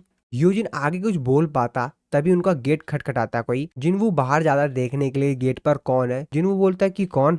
जिन्हों अपने मन में सोचा था कहीं क्या फिर से मिस चाइन तो नहीं आ गई, लेकिन तभी वो बाहर देखता है तो असल में यहाँ पर जो नाइट गिल्ड का गिल्ड मास्टर था वो अपने दोनों साथियों के साथ यहाँ पर आ गया था। वो तीनों के तीनों कुछ इस तरीके से दांत फाड़ते हुए एक काफी खतरनाक स्माइल देते हुए जिन्हों से बोलता है उसका जो गिल्ड मास्टर होता है कि हेलो, मैं पार्क, नाइट गिल्ड का गिल्ड मास्टर। पीछे खड़ा योजिन, जिन्वू, ये दोनों के दोनों काफी ज्यादा हैरानी से देख रहे होते हैं कि ये क्या करने के लिए आ गए यहाँ पर। जिसके बाद ये लोग अंदर आते हैं। वो लोग जिन्वू को एक वीडियो क्लिप दिखाते हैं और उसको बताते हैं कि ये देखिए, जहाँ पर एक बहुत ही बड़ा गेट ओपन हुआ था और सभी लोग उस गेट को देख के काफी ज्यादा हैरान थे। वो कहते हैं कि ये देखो, ये कितना बड़ा है, आखिरकार ये पॉसिबल ही कैसे, आखिरकार ये किस तरीके से पॉसिबल हो सकता है? ये गेट तो काफी ज्यादा बड़ा है। गिल्ड मास्टर पार्क जिन्हों से कहता है कि वैसे गेट का जो रैंक होता है वो उसके साइज पर हमेशा डिपेंड नहीं होता है। ऐसा नहीं है कि जितना बड़ा गेट है उतना बड़ा ही उसका रैंक होगा। तो कोई भी जो गेट होता है उसमें से कितनी ज्यादा माना निकल रही है उसको डिटेक्ट करके ही पता लगाया जाता है कि आखिरकार उस गेट का रैंक क्या है। जिन्हों से कहता है तो क्या हंटर एसोसिएशन ने इसको एक एस रैंक का गेट का है? जिसमें वो कहता है कि नहीं, लेकिन ये इमिजरेबल है और ये बुसान सिटी का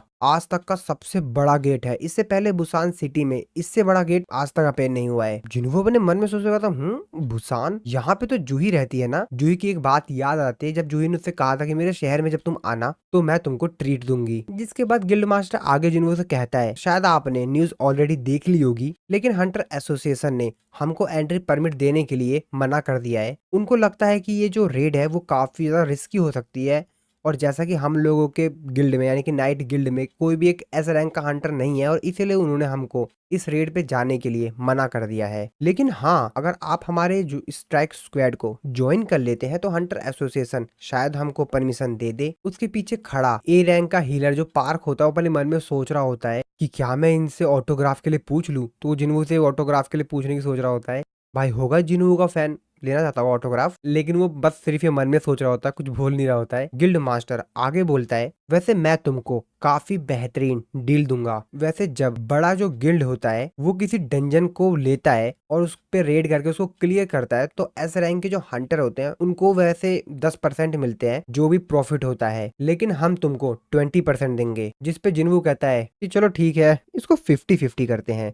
ये बात सुनने के बाद वो लोग सभी हैरान होते हैं, कहते हैं क्या? जिस पे जिन्वू उनसे कहता है, मैं तुम्हारे साथ टीम अप करूंगा अगर तुम मेरे को एक इंडिविजुअल हंटर ना मानकर एक गिल्ड की तरह ट्रीट करो तो। यानी कि तुम ऐसा मत समझना कि मैं एक इंडिविजुअल हंटर तुम्हारे साथ टीम अप कर रहा हूँ, तुम ये सोचना कि पूरा एक गिल्ड ही है जो कि तुम्हारे साथ टीम अप कर रहा है। एक्चुअली में मेरा जो गिल्ड है अर्जिन गिल्ड, वो अभी प्रोसेसिंग में है। जिसकी बात सुनकर जो गिल्ड मास्टर होता है वो कहता है कि ठीक है, क्यों ना इसको 40-60 कर दिया जाए, ये कैसा रहेगा? जिन्वू उससे कहता है, मेरे को तुम्हारे साथ इस वक्त कोई भी प्रकार का कोई भी नेगोशिएशन नहीं करना है। जिसकी बात सुनकर जो गिल्ड मास्टर होता है कहता है कि ठीक है, लेकिन रिटर्न में मैं चाहूंगा कि तुम डंजन के जो बॉस हो उसको हराओ, तो क्या तुम हमारे लिए ऐसा करोगे? जिन्वू से कहता है हाँ क्यों नहीं। और फिर ये लोग यहाँ से जाने लगते हैं। जाते जाते गिल्ड मास्टर जिन्वू से बोलता है, वैसे कल तुम रेड के लिए आ सकते हो तो तुम सुबह सुबह आ जाना। वैसे मैं तुमको अभी बुसान सिटी ले जा सकता हूँ अगर तुम हमारे साथ चलना चाहो तो, लेकिन तुम हमारे साथ आ क्यों नहीं रहे हो? जिन्वू से कहता है कि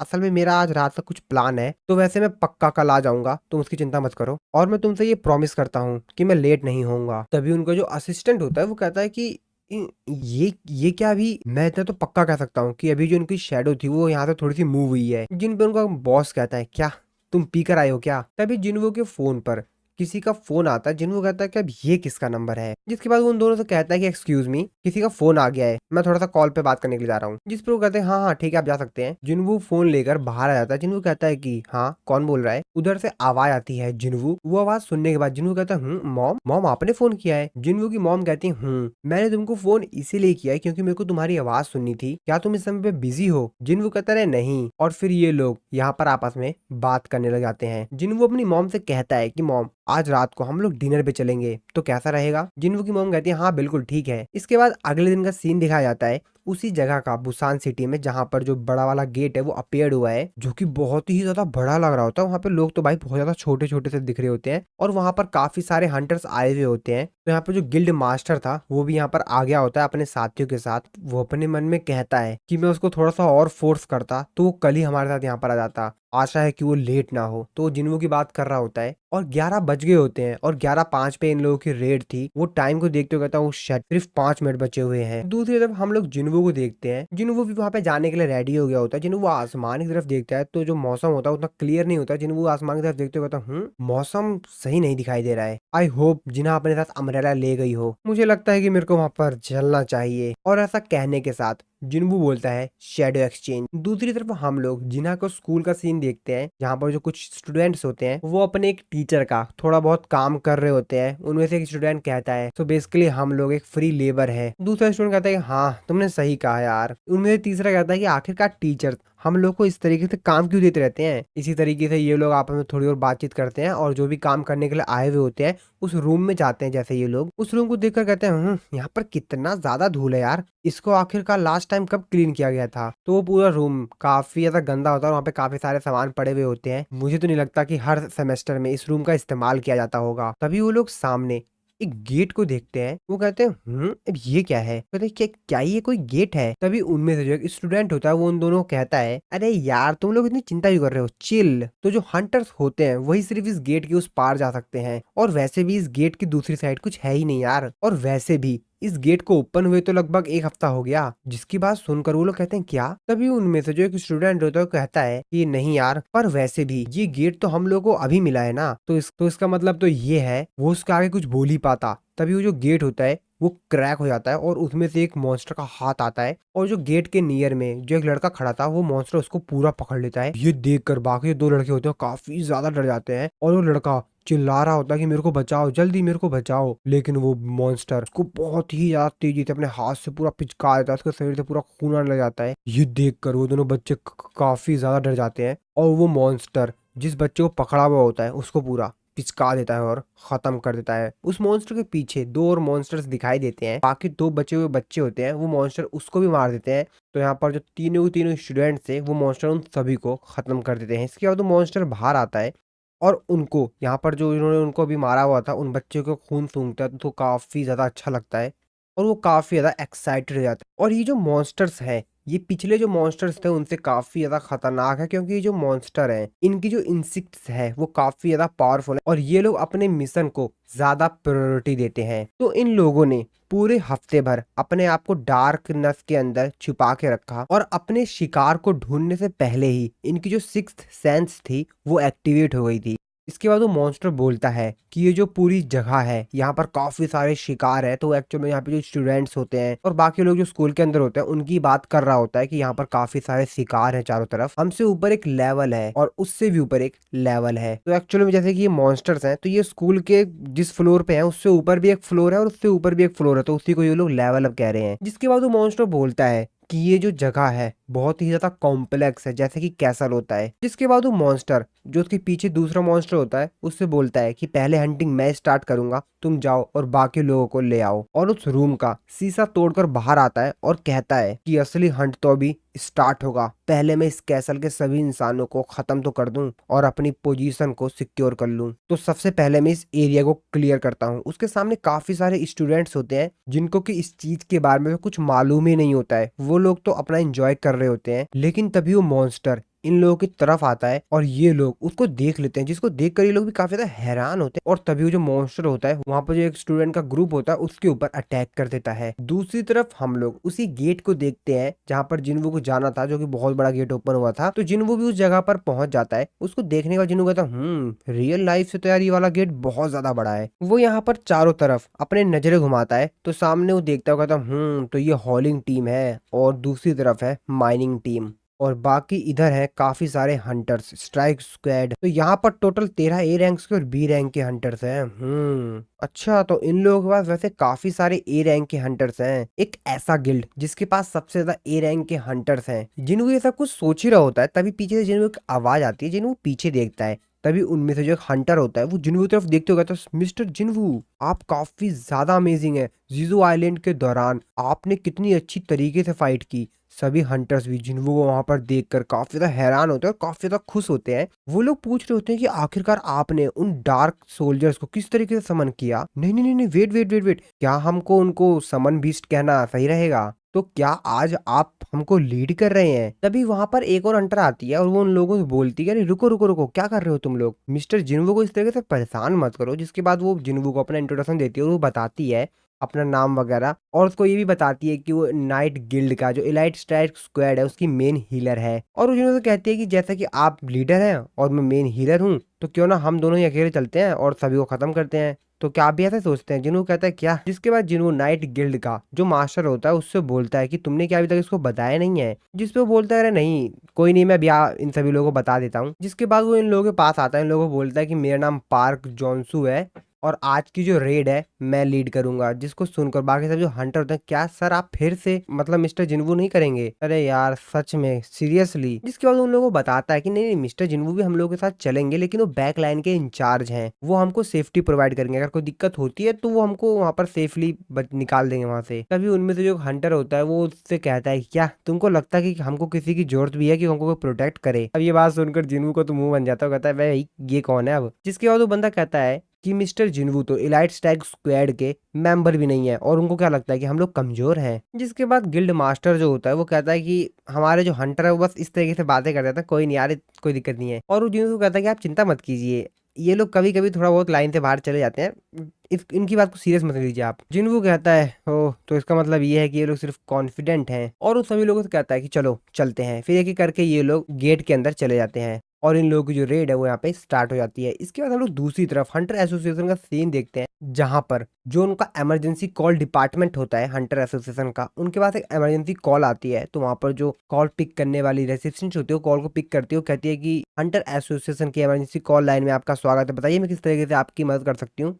फोन की दूसरी तरफ से एक लड़की जो होती है वो चिल्लाते हुए कहती है हाँ हाँ हाँ मैं इस समय स्कूल में हूँ। वो कहती है हाँ हाँ तो क्या हुआ? जिसके बाद वो बताती है कि यहाँ पर बाहर काफी सारे मॉन्स्टर्स हैं। वो कहते हैं क्या? वो भी अपने मन में सोच रहे थे कि मॉन्स्टर बाहर, क्या वहां पर कोई डंजन ब्रेक हुआ है? जिसके बाद वो उस लड़के से पूछते कि तुम कहाँ से बोल रही हो? वो लड़की बताती है कि मैं बाथरूम के अंदर छिपी हुई हूँ और मेरे जो फ्रेंड थे वो मेरे साथ थे, लेकिन लेकिन वो लोग, और वो काफी ज्यादा डरी हुई होती है और काफी ज्यादा रो रही होती है। असिस्टेंट होती है, वो पूछती है कि वहां पर वैसे कितने मॉन्स्टर्स हैं। वो कहती है कि मेरे मेरे आसपास, मुझे नहीं पता, मैंने बस लोगों की आवाज सुनी और लोग चिल्ला रहे हैं कि वो मरने वाले हैं, मर रहे हैं। असिस्टेंट उसको कहती है कि शांत रहो, तुम आराम से एकदम, तुम कुछ भी जल्दबाजी मत करो, हंटर्स रास्ते में ही है, वो कुछ देर में वहां पर पहुंच जाएंगे, तब तक तुम अपने आप को एकदम शांत रखो। जिसके बाद वो लड़की बोलती है कि क्या सही में, तो इसका मतलब ये है कि मैं यहाँ से बाहर आ सकती हूँ। असिस्टेंट उससे पूछती है कि रुको रुको, मेरे को एक चीज बताओ, वैसे वो जो मैजिक बीस्ट है वो किस टाइप्स के हैं, क्या तुमको कुछ मालूम है? जिसपे वो कहते हैं कि हाँ हाँ हाँ, मैंने उनको इससे पहले टीवी पर देखा है, मैं उन लोगों का नाम भूल गई हूँ। लेकिन असिस्टेंट उसके ऊपर चिल्लाते हुए कहते हैं कि जल्दी जल्दी बताओ, किस प्रकार से दिखते हैं, कैसे दिखते हैं, मेरे को बताओ कैसे दिखते हैं वो कैसे दिखते हैं वो बीस्ट। जिसपे लड़की उसको बताती है कि उनका जो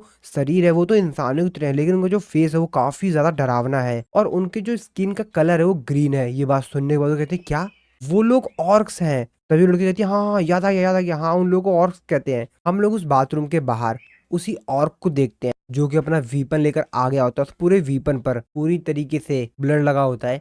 असिस्टेंट चिल्लाते हुए कहती है कि नहीं, निकलो वहां से, जल्दी निकलो, वो तुम्हारी स्मेल को सूंघ सकता है, निकलो वहां से जल्दी। वो लड़की चिल्लाते हुए कहती है कि मेरी हेल्प करो, मैं मरना नहीं चाहती, हेल्प, मेरे को बचाओ प्लीज, मेरे को बचाओ। दूसरी तरफ हम लोग स्कूल के अंदर ही बाकी सभी स्टूडेंट्स को देखते हैं जो कि काफी ज्यादा डर गए होते हैं, क्योंकि चारों तरफ बहुत ही ज्यादा बुरा माहौल हो गया होता है। चारों तरफ से बस चिल्लाने चीखने की आवाज आ रही होती है और चारों तरफ खून ही खून पड़ा होता है। सभी बच्चे स्कूल के बाहर भाग रहे होते हैं, गिरते पड़ते जैसे भी हो सके अपनी जान बचाकर वहां से भाग रहे होते हैं। बस किसी तरीके से वो निकल जाना चाहते हैं यहाँ से। पुलिस भी यहाँ पर आ गई होती है। उनमें से कुछ बच्चे तो कह रहे होते हैं कि मेरे फ्रेंड अंदर हैं, उनको बचाओ, लेकिन दूसरे स्टूडेंट्स कह रहे होते हंटर्स आ रहे हैं, वो लोग उनको देख लेंगे, अभी निकलो यहाँ से, अपनी जान बचा के निकलो। इस तरफ हम लोग मॉन्स्टर्स को देखते हैं, उन्हीं बीस्ट को, जिन्होंने काफी सारे लोगों को खत्म कर दिया होता है। उनमें से जो एक बीस्ट होता है वो दूसरे बीस्ट से कहता है कि मेरे को तो विश्वास ही नहीं हो रहा है, हमारे इतने सारे शिकार चले गए, हम उनका हंट नहीं कर पाए। तभी दूसरा यहाँ पर जो मॉन्स्टर होता है वो कहता है कि चिंता क्यों कर रहे हो,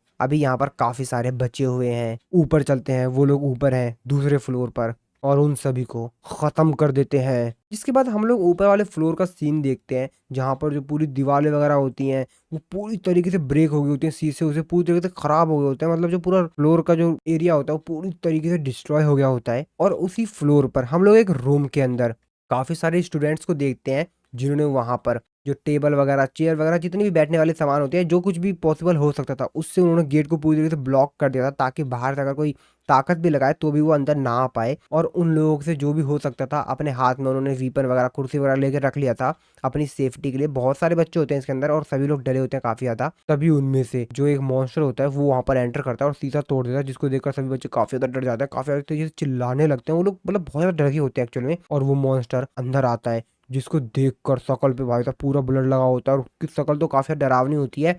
ये बच्चे उसको देखकर तो भाई मतलब पूरा डर गए होते हैं, उनका पूरा रूह कांप रहा होता है। तभी उनमें से जो एक बच्चा होता है वहां से भागने की कोशिश करता है, साइड में जो शीशा लगा होता है, लेकिन उस शीशे के बाहर ही एक दूसरा मॉन्स्टर होता है, जिसको देखकर वो बच्चा बहुत ज्यादा डर जाता है और वो पीछे आने लगता है, और वो मॉन्स्टर वहां से आता है और उस बच्चे को खत्म कर देता है। और फिर उसके बाद यहाँ पर जितने भी बच्चे होते हैं, ये मॉन्स्टर उन सभी बच्चों को खत्म कर देते हैं। तभी उनमें से जो एक मॉन्स्टर होता है वो अपने चीफ से कहता है कि चीफ, मैं यहाँ पर किसी इंसान को सेंस कर सकता हूँ जिसके पास माना है। उसका बॉस कहता है कि पहले उसे खत्म करते हैं। जिसके बाद हम लोग एक दूसरे रूम में जिन्वू की सिस्टर और उसके बाकी सभी फ्रेंड्स को देखते हैं, जो कि मन में अपने ही ब्रदर जिन्वू को बुला रही होती है। वो कहती है कि जिन्वू, जिन्वू कहाँ हो तुम? जिन्हा की सिस्टर की जो एक फ्रेंड होती है, जिसको कि हमने ओल्ड एपिसोड में भी देखा था, तो वो जैसा कि अवेक्ड हुई थी, तो वो यहाँ पर सोचती है कि मैं इन मॉन्स्टर से फाइट करूंगी, लेकिन जिन्हा उनको मना कर रही होती है। वो कहती है कि नहीं नहीं नहीं, तुम ऐसा मत करो। जिस पर लड़की कहती है कि जैसे कि मैं एक ई रैंक की हंटर हूँ, तो मैं भी अवेक्ड हुई हूँ, तो मैं इन लोगों से लड़ सकती हूँ, लेकिन जिन्हा उसको मना कर रही होती है, वो कहती है नहीं नहीं नहीं, ऐसा मत करो, मैंने तुमसे कहा ना ऐसा मत करो।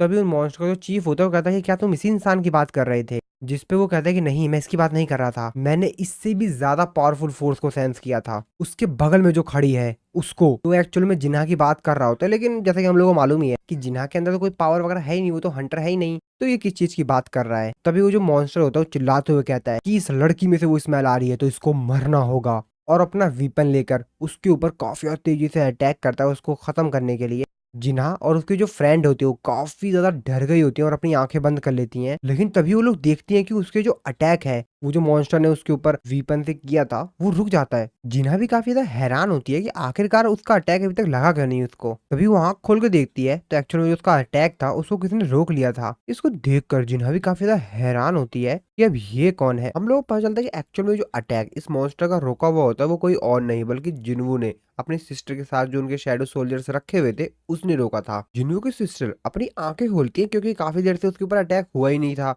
अब वो सोचती है कि अटैक क्यों नहीं हो, और जब वो आंखें खोल के देखती है तो देखती है कि एक बहुत बड़ा शैडो सोल्जर उसने उस मॉन्स्टर को पकड़ रखा है और वो मॉन्स्टर काफी ज्यादा तेज से चिल्ला रहा है क्योंकि उसने अपनी पूरी ताकत ही लगा दी है उसको पकड़ने के लिए, और इस वजह से उसको बहुत ही ज्यादा दर्द हो रहा था। जिन्हों की सिस्टर और बाकी सभी जो स्टूडेंट होते हैं ये सब कुछ सीन देख के काफी ज्यादा डर जाते हैं। जिन्हों की सिस्टर अपने मन में सोच रही होती है कि जिन्वू क्या ये जिन्वू है। उसके बाद जिन्वू को जो शैडो सोल्जर टस्क होता है वो काफी ज्यादा तेजी से उस मॉन्स्टर को एक पंच हिट करता है जिसकी वजह से वो स्कूल की छत तोड़ कर ही वहां से उड़ के चला जाता है बाहर। इसके बाद वहां पे खड़ा है जो दूसरा मॉन्स्टर होता है उसकी तो भाई हालत खराब हो जाती है क्योंकि वो जरा काफी ज्यादा डर गया था कि भाई अभी तो हम लोग यहाँ पर ताकतवर थे, अब ये कौन आ गया। और इसीलिए वो खुद भी कंफ्यूज होता है कि आखिरकार ये है कौन। उसके बाद हम लोग जिन्हों के तीनों जो शैडो सोल्जर्स होते हैं उनको देखते हैं भाई, जो कि यहाँ पर उसकी सिस्टर के आगे खड़े हो जाते हैं, यानी कि अब इन मॉन्स्टर्स को उसकी सिस्टर को मारने के लिए पहले इन तीनों शैडो सोल्जर से फाइट करनी होगी। इसके बाद हम लोग उसी गेट के अंदर का सीन देखते हैं जहां पर जिन्वू और बाकी हंटर्स गए हुए थे। जिन्वू का सिस्टम उसको बताता है कि आप एक डंजन के अंदर एंटर कर गए हो। तो डंजन जो होता है पूरी तरीके से खंडर की तरह होता है, एक तरह से वो पूरा टूटा फूटा होता है। तभी जो गिल्ड मास्टर होता है वो सभी लोगों को चिल्लाते हुए कहता है कि वो देखो, और अरे नहीं ये तो ट्वाइन हेडेड ऑर्क है। तो इन लोगों के सामने एक काफी ज्यादा बड़ा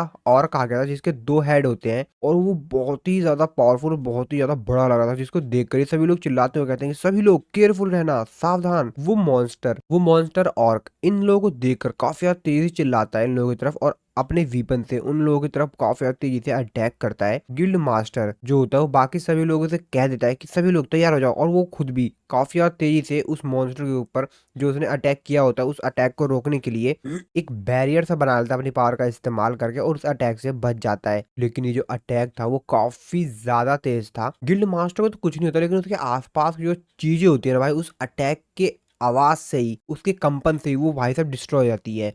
तो इसका मतलब ये अटैक जो था वो काफी ज्यादा पावरफुल था। जिसके बाकी सभी जो हंटर्स होते हैं वो भी कहते हैं कि हाँ ठीक है हम लोग तैयार हैं, हम उसके ऊपर अटैक कर रहे हैं। और एक एक करके जितने बाकी सभी यहाँ पर हंटर्स होते हैं वो अलग अलग दिशाओं से उस मॉन्स्टर्स के ऊपर अटैक करते हैं। कोई उसकी आंखें के ऊपर अटैक करता है, कोई उसके पीछे पीठ पर अटैक करता है, कोई उसके पैरों पर अटैक करता है। इसी तरीके से हर तरफ से हर दिशाओं से उसके ऊपर अटैक किया जाता है और उसको काफी ज्यादा जख्मी कर दिया जाता है। वो मॉन्स्टर भी काफी ज्यादा तेजी से चिल्ला रहा होता है क्योंकि भाई इतने सारे अटैक होंगे तो उसकी तो हालत खुद ही खराब हो गई है। इसके बाद बाकी बच्चे जो हंटर्स होते हैं वो लोग भी एक एक करके उसके ऊपर हर दिशाओं से अटैक करते हैं ताकि इसको पूरी तरीके से खत्म किया जा सके। वो मॉन्स्टर काफी तेजी से चिल्ला रहा होता है। इनके साथ आए हुए जो बाकी हीलर्स होते हैं, मैजिशियंस होते हैं, वो सभी के सभी जो हंटर्स होते हैं वो यहाँ पर इनके ऊपर अटैक कर रहे होते हैं और इनको हर तरफ से बैकअप प्रोवाइड करवा रहे होते हैं ताकि इस मॉन्स्टर को जल्द से जल्द खत्म किया जा सके। और फाइनली थोड़े समय के बाद ये लोग उस मॉन्स्टर को हरा देते हैं और वो मॉन्स्टर को खत्म कर देते हैं। गिल्ड मास्टर बाकी सभी लोगों से कहता है कि बाकी सभी लोग फटाफट एक जगह पर आओ। वो सभी लोगों से कहता है कि चीजें जो है वो काफी बेहतरीन नहीं दिख रही हैं। मुझे मालूम है कि ये जो रेड है वो इतनी भी ज्यादा इजी नहीं होने वाली है, लेकिन यार मैंने तो खुद भी ये एक्सपेक्ट नहीं किया था कि हमारा गेट के अंदर एंटर करते ही ट्वाइन हेडेड ऑर्क से लड़ाई हो जाएगी। आप लोगों को मालूम है कि जो ट्वाइन हेडेड ऑर्क होते हैं वो उनका एक दूसरा नाम भी होता है। आप लोगों को उसका नाम पता है? जिसपे जिन्वू कहता है कि ग्रेव कीपर्स, जिसकी बात सुन के वो कहता है कि हाँ सही कहा तुमने। इन लोगों को जो डंजन के बॉसेस होते हैं उनके द्वारा मैनेज किया जाता है, लेकिन मेरे एक्सपीरियंस के हिसाब से अगर हम किसी डंजन के अंदर एंटर कर रहे हैं और एंटर करते ही डुअल हेडेड ऑर्क से सामना हो जाए तो शायद आपका सामना हो सकता है आर्मी ऑफ अनडेड से। तभी उनके साथ आया वो जो एक हंटर होता है वो चिल्लाते हुए कहता है कि बॉस आपने अभी सिर्फ बात की थी, ये लोग तो सही में यहाँ पर आ गए हैं। अब ये सब कुछ देख के बाकी सभी जो लोग होते हैं, हंटर्स होते हैं, वो भी काफी ज्यादा हैरान हो जाते हैं। वो कहता है कि अब हमको क्या करना चाहिए, क्या हम लोगों को उनके ऊपर अटैक करना चाहिए? अब ये देख कर तो भाई जो उनका बॉस होता है उसकी भी आंखें फटी फटी रह जाती है कि अभी तो मैं सिर्फ बातें कर रहा था, अभी ये कहाँ से आ गए नहीं जल्दी। इसके बाद हम लोग सामने काफी सारे अनडेड सोल्जर्स को देखते हैं जो कि काफी ज्यादा तादाद में आए हुए थे। उनमें जो हंटर गर्ल होती है कहती है ये तो काफी ज्यादा अजीब हो रहा है। गिल्ड मास्टर कहता है कि लेकिन ये लोग वापस क्यों जा रहे हैं? अब मुझे भी कुछ भी समझ नहीं आ रहा है कि आखिरकार ये लोग पीछे क्यों जा रहे हैं। जिन्वू जो कि बेचारा पीछे खड़ा होता है वो अपने मन में सोच रहा होता है कि यार मुझे बोला गया था कि एक हाई टायर ए रैंक का डंजन है। मैं इस डंजन के अंदर काफी सारी एक्सपेक्टेशंस के साथ आया था, लेकिन यहाँ का नजारा देखकर मेरी सारी एक्सपेक्टेशन खत्म हो गई। लेकिन एक मिनट, मैं यहाँ पर कुछ सेंस कर सकता हूँ क्या ये? तभी जिन्हों इन लोगों से कहता है कि एक अर्जेंट मैटर आ गया है, मेरे को यहाँ से जाना होगा इसी वक्त। ये बात सुनने के बाद गिल्ड मास्टर कहता है कि क्या किस चीज के बारे में तुम बात कर रहे हो? तुम जानते हो कि तुम्हारे बिना हम लोग खतरे में आ सकते हैं, तुम ये जानते हो? जिसके बाद जिन्हों शांत होता है, उससे कहता है ठीक है ठीक है, तो ठीक है, अगर ये बात है तो मैं यहाँ पर किसी ऐसे को बुला देता हूँ जो कि मेरी तरह ही है, वह यहाँ की सिचुएशन को संभाल लेगा। ये तुम्हारे और तुम्हारे जो बाकी हंटर्स हैं उन लोगों की यहाँ से बाहर निकलने में मदद करेगा और तुम लोगों को कोई भी दिक्कत नहीं होगी, वो सब कुछ संभाल लेगा यहाँ पर। जिसकी बात सुनकर गिल्ड मास्टर कहता है क्या क्या ये मिस्टर मिस्टर मिस्टर जिन्वू, क्या ये वही एंट मॉन्स्टर है जो कि जेजू आइलैंड के रेड पर था? तो एक्चुअल में जिन्वू ने यहाँ पर अपने सबसे पावरफुल शैडो सोल्जर बेरू को समन करता है, जिसको देखकर बाकी सभी जो हंटर्स होते हैं यहाँ पर, उनके जो हाथ खराब होते हैं वो तो डर जाता है भाई काफी ज्यादा। जिनकी शक्ल देखकर जिन वो कहता है कि मुझे लगता है कि मेरे को इसका इंट्रोडक्शन देने की कोई भी जरूरत नहीं है, तो ठीक है, अभी और इसी वक्त से ये तुम्हारा ख्याल रखेगा। जिन्हू अपने शैडो सोल्जर बेरू को ऑर्डर देता है और उससे कहता है कि इंसानों की रक्षा करना। जिसके बाद बेरू जिन्हू से बोलता है कि बाकी लोगों का क्या करना है। तो एक्चुअल में बेरू इन हंटर्स को छोड़ के बाकी सभी जो यहाँ पर थे, यानी कि जो मॉन्स्टर्स वगैरह थे या जो अनडेड आर्मी थी, उनकी बात कर रहा था। तो जिन्हू कहता है कि जैसा करते हो वैसा करो। इसकी बात सुनकर बेरू काफी तेजी से दहाड़ मारता है और उसकी दहाड़ इतनी ज्यादा तेज होती है, यहाँ पे खड़े जो पीछे हंटर्स होते हैं वो बेचारे खुद बहुत ज्यादा डर जाते हैं। वो कहते हैं कि क्या ये उसमें उसके साइड में खड़े जो हंटर होती है वो उससे कहते हैं कि तुम पागल हो गए हो क्या, तुम इसी के सामने मुंह खोल रहे हो, शांत रहो। जिन्हू यहाँ पर अपने बाकी जो एंट मॉन्स्टर्स होता है उनको भी समन कर लेता है। जिसके बाद वो गिल्ड मास्टर से कहता है कि शायद 20 शैडो सोल्जर्स काफी होंगे, है ना? इसकी बात सुन के गिल्ड मास्टर चीफ होता है, कहता है वेट वेट, तुम अब जा रहे हो? तुम्हें क्या लगता है तुम्हारे चले जाने के बाद ये जो तुम्हारे मॉन्स्टर्स हैं ये उनको हरा देंगे? तुम ऐसे कैसे हमको छोड़ जा सकते हो? और हम इन मॉन्स्टर्स के ऊपर डिपेंडेंट नहीं रह सकते। जिसके बाद जिन्हों कहता है कि ठीक है, अगर तुमको पसंद नहीं है तो यहाँ से जाने से पहले मैं इन लोगों को डिसमिस कर देता हूँ, अपने साथ ले जाता हूँ, कोई दिक्कत नहीं है। लेकिन मेरे को नहीं लगता कि इस डंजन को तुम अच्छे से क्लियर कर पाओगे अकेले अपने दम पर। गिल्ड मास्टर कहते हैं हाँ हाँ हाँ ठीक ठीक ठीक ठीक है ठीक है ठीक है। अब भाई जिन्वू इतना ज्यादा गुस्से में बोल रहा था कि वो बेचारे खुद ही डर गए थे काफी ज्यादा। जिन्वू यहाँ पे शैडो एक्सचेंज स्किल का इस्तेमाल करके यहाँ से जाने की कोशिश करता है, लेकिन वो तो एक्चुअल में जिन्वू की जो शैडो एक्सचेंज स्किल था उसका दोबारा से इस्तेमाल करने के लिए जिन्वू को यहाँ पर थोड़े समय के लिए वेट करना होगा। तो जिन्वू को यहाँ पर लगभग 1 घंटा 42 मिनट तक वेट करना होगा, जो की काफी ज्यादा टाइम है यार। और जिन्वू की जो सिस्टर है वो खतरे में है। हालांकि जिन्वू की जो शैडो सोल्जर्स है वहां पर 3,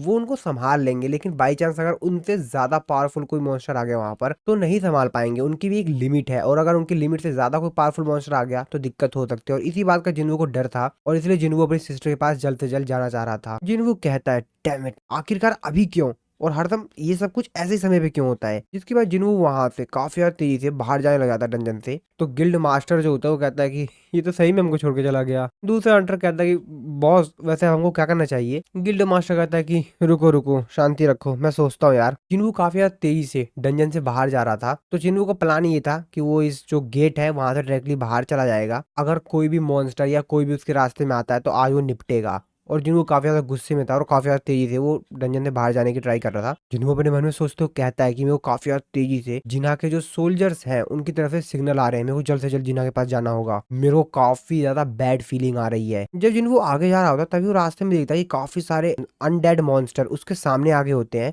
और उनकी जो संख्या होती है वो बहुत ही ज्यादा होती है। जिन्वू उन लोगों के ऊपर चिल्लाते हुए कहता है कि मेरे रास्ते से हट जाओ, और उन लोगों के ऊपर अटैक करने के लिए काफी ज्यादा तेजी से बढ़ रहा होता है ताकि इन लोगों को निपटा कर वो यहाँ से बाहर जा सके। लेकिन तभी जिन्वू रुक जाता है। जिन्वू क्या देखता है? जिन्वू देखता है कि असल में यहाँ पर जो पूरी जो अनडेड ऑफ आर्मी होती है वो अपने घुटनों के ऊपर बैठ जाती है, जिसको देखकर जिन्वू कहता है एक मिनट, ये यहाँ पर ये क्या चल रहा है? जिन्वू अपने मन में सोचते हुए कहता है ये लोग मेरे सामने अपने घुटनों के ऊपर बैठ गए हैं क्या सिर्फ इसलिए क्योंकि मैं एक हाई क्लास नेक्रोमैंसर हूँ और इसकी वजह से मेरे पास एबिलिटी है कि मैं अनडेड को कमांड दे सकूं। तो अब जिन्वू को भी इनके ऊपर अटैक करने का कोई फायदा नहीं है और इसलिए जिन्वू अपने फ्लाइंग शैडो सोल्जर कैजल को समन करता है और एक आवाज में ही कैजल यहाँ पर आ जाता है। जिन्वू काफी तेजी से एक काफी हाई जंप मारता है और डायरेक्टली कैजल के ऊपर जाकर बैठ जाता है। इसके बाद हम लोग डंजन के बाहर का सीन देखते हैं जहां से जिन्वू बाहर आ जाता है। तो एक्चुअल में वो वही गेट था जहां से जिन्वू और उसके जो बाकी जो हंटर्स थे वो एंटर हुए थे। तो जिन्वू उसी से बाहर आ जाता है। तो गेट के बाहर ऑब्वियसली लोग भी होंगे। लोग ऐसा कुछ देखे काफी ज्यादा हैरान हो जाते हैं भाई। वो फोन से अपने फोटो लेने जाते हैं, वो देखते हैं, वो कहते हैं वो देखो क्या वो सांग जिन्वू है। और जिन्वू अपने एक शैडो सोल्जर कैजल के ऊपर बैठकर वहां से उड़ के चला जाता है और यहाँ पर लोग सिर्फ उसको देखते रह जाते हैं। और कैसल इतना ज्यादा बड़ा था जिसको देखकर भाई जो लोग होते हैं तो काफी ज्यादा हैरान हो जाते हैं, क्योंकि उन लोगों ने शायद ही इतना बड़ा मॉन्स्टर पहले कभी देखा होगा, और वो भी कंट्रोल मॉन्स्टर, क्योंकि जिन्वू ने इसको कंट्रोल कर रखा है ना। जिन्वू अपने शैडो सोल्जर कैजल से कहता है कि मेरे को मेरी सिस्टर के पास ले चलो, जितनी जल्दी हो सके उतनी जल्दी। कैजल भी काफी तेज जिन्वू की सिस्टर की तरफ जाने लगता है। इस तरफ हम लोग जिन्हा के स्कूल का सीन देखते हैं,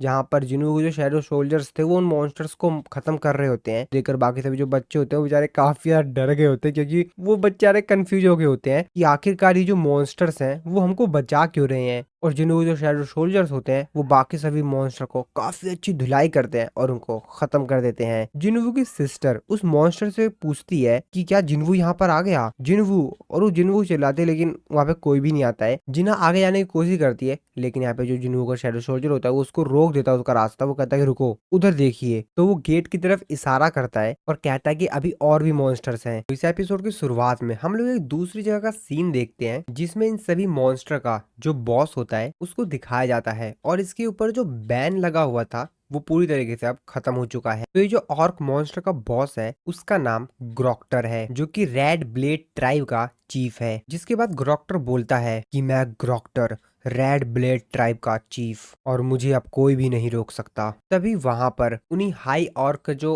मॉन्स्टर होता है उनमें से एक आता है और वो ग्रोक्टर को बताता है कि ग्रोक्टर, हाई ऑर्क वॉरियर्स का जो ग्रुप है वो इंसानों की मदद कर रहा है। इसके बाद उन्होंने कहते हैं क्या हाई ऑर्क वॉरियर कितने हैं वो, जिसपे वो बताता है कि सर वो 3 हैं। ग्रोक्टर गुस्से में कहता है कि ग्रेट ऑर्क वॉरियर हमारे ट्राइब को रोक नहीं सकते हैं, वो सिर्फ 3 हैं। तो चलो चलते हैं उनको खत्म करने के लिए, मेरे पीछे आओ। और ग्रोक्टर काफी ज्यादा गुस्से में कहता है कि चलो अब समय है उनको खत्म करने का। दूसरी तरफ हम लोग उसी डंजन में देखते हैं जहाँ पर जिन्वू ए रैंक के हंटर्स को छोड़कर आ गया था। वहां पे जो एंट मॉन्स्टर्स होते हैं वो यहाँ पर चारों तरफ छानबीन कर रहे होते हैं कि यहाँ पर कोई मॉन्स्टर वगैरह दिखे तो ये लोग उनको मार पाए, लेकिन बेचारों को यहाँ पर कोई भी नहीं मिल रहा होता है। और ये लोग रास्ता बना रहे होते हैं बाकी जो हंटर्स थे उनके लिए, ताकि ये लोग यहाँ से सेफली बाहर निकल पाए। हंटर्स जो कि यहाँ पर अपने मन में सोच रहे होते हैं कि यार मेरे को बाहर निकलना है, क्या हो अगर ये हमारे ऊपर अटैक कर दें तो। तभी उनमें से जो हंटर होता है वो अपने लीडर से पूछता है कि बॉस, वो अपने मन में सोच रहा होता है कि मेरे को यहाँ से जल्द बाहर निकलना होगा हम लोग को, क्योंकि बाहर रिपोर्टर्स हमारा इंतजार कर रहे हैं। नहीं,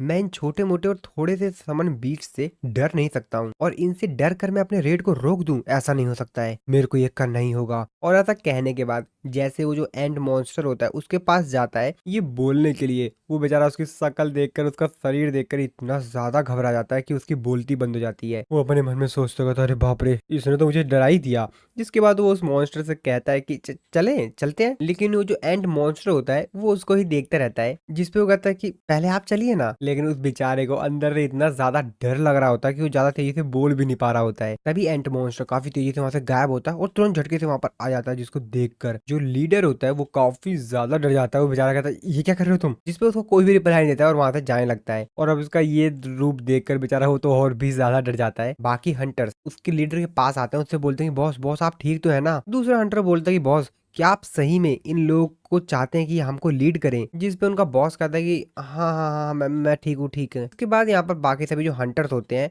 वो वहां पर एक चीज जो पड़ी हुई होती है उसको देखते हुए कहते हैं कि इस चीज को तो देखो इस चीज को। एक्चुअल में एक नाइट का हेड था जो कि काफी ज्यादा पावरफुल नाइट है। उनका बॉस कहता है कि जरा इसको तो देखो यार, उन लोगों ने कुछ सेकंड्स में इसको मार दिया और ये एक हाईएस्ट रैंकिंग बीस्ट है। मैं तो विश्वास ही नहीं कर सकता हूँ कि आखिरकार वो कितने ज्यादा ताकतवर है। बाकी सभी जो हंटर्स होते हैं वो आगे चले जाते हैं, लेकिन उनका जो बॉस होता है, लेकिन वो तो उस नाइट का जो हेड होता है उसको देखते हुए सोच रहा होता है कि वैसे हाईएस्ट रैंकिंग के जो बीस्ट होते हैं उनके जो ड्रॉप होते हैं वो काफी ज्यादा वैल्यूएबल होते हैं।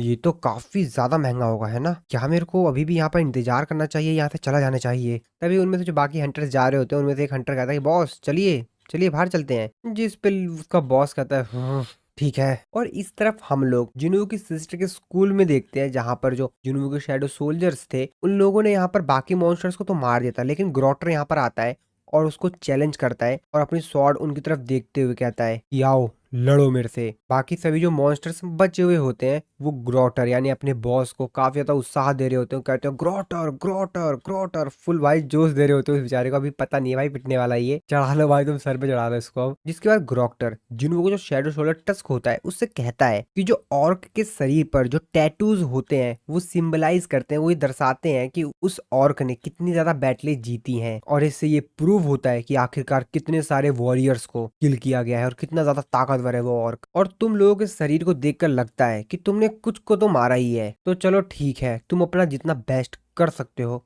उतना बेस्ट करना। आ जाओ हाई ऑर्क्स, तुमने इस फाइट को और भी ज्यादा थोड़ा सा इंटरेस्टिंग बना दिया है मेरे लिए तो। और ऐसा कहते ही इन लोगों के बीच फाइट स्टार्ट हो जाती है। तो ग्रोटर जो होता है वो जिन्हों के शैडो सोल्जर टस्क के ऊपर सबसे पहले अटैक करता है, और जो जिन्हों के बाकी शैडो सोल्जर्स होते हैं वो भी इस फाइट में एक साथ आ जाते हैं। तो यहाँ पर अकेला ग्रोक्टर और जिन्हों के जो बाकी तीनों शैडो सोल्जर होते हैं उनके बीच में पे फाइट होती है। ग्रोक्टर से कहता है तो तुम लोगों ने मेरी तलवार को ब्लॉक कर दिया, ये भी बुरा नहीं है लेकिन इतना भी बेहतरीन नहीं है। और फिर से वो उन लोगों के ऊपर काफी और तेजी से अटैक करता है। जिन्हों के शैडो सोल्जर्स उसके स्वॉर्ड के अटैक से घायल हो रहे होते हैं, लेकिन तुरंत हाथों हाथ वो लोग यहाँ पर रीजनरेट भी कर ले रहे होते हैं अपने शरीर को, यानी कि तुरंत हीलिंग कर ले रहे होते हैं बार बार। ग्रोक्टर को देखते हुए अपने मन में सोचते हुए कहता है कि क्या ये लोग किसी स्पेल के अंदर है क्या? इन लोगों के ऊपर क्या कोई स्पेल किया गया है? इससे कोई भी फर्क नहीं पड़ता है कि मैं इन लोगों को कितनी बार काट रहा हूँ, इसका कोई भी मतलब नहीं है। ये बार बार अपने आप को रीजनरेट कर ले रहे हैं, इसके जैसे पता नहीं कितनी बार कितने हजारों को मैंने ऐसे ही खत्म कर दिया है, लेकिन आज आज ऐसा क्यों नहीं हो रहा है? ग्रोक्टर के माइंड में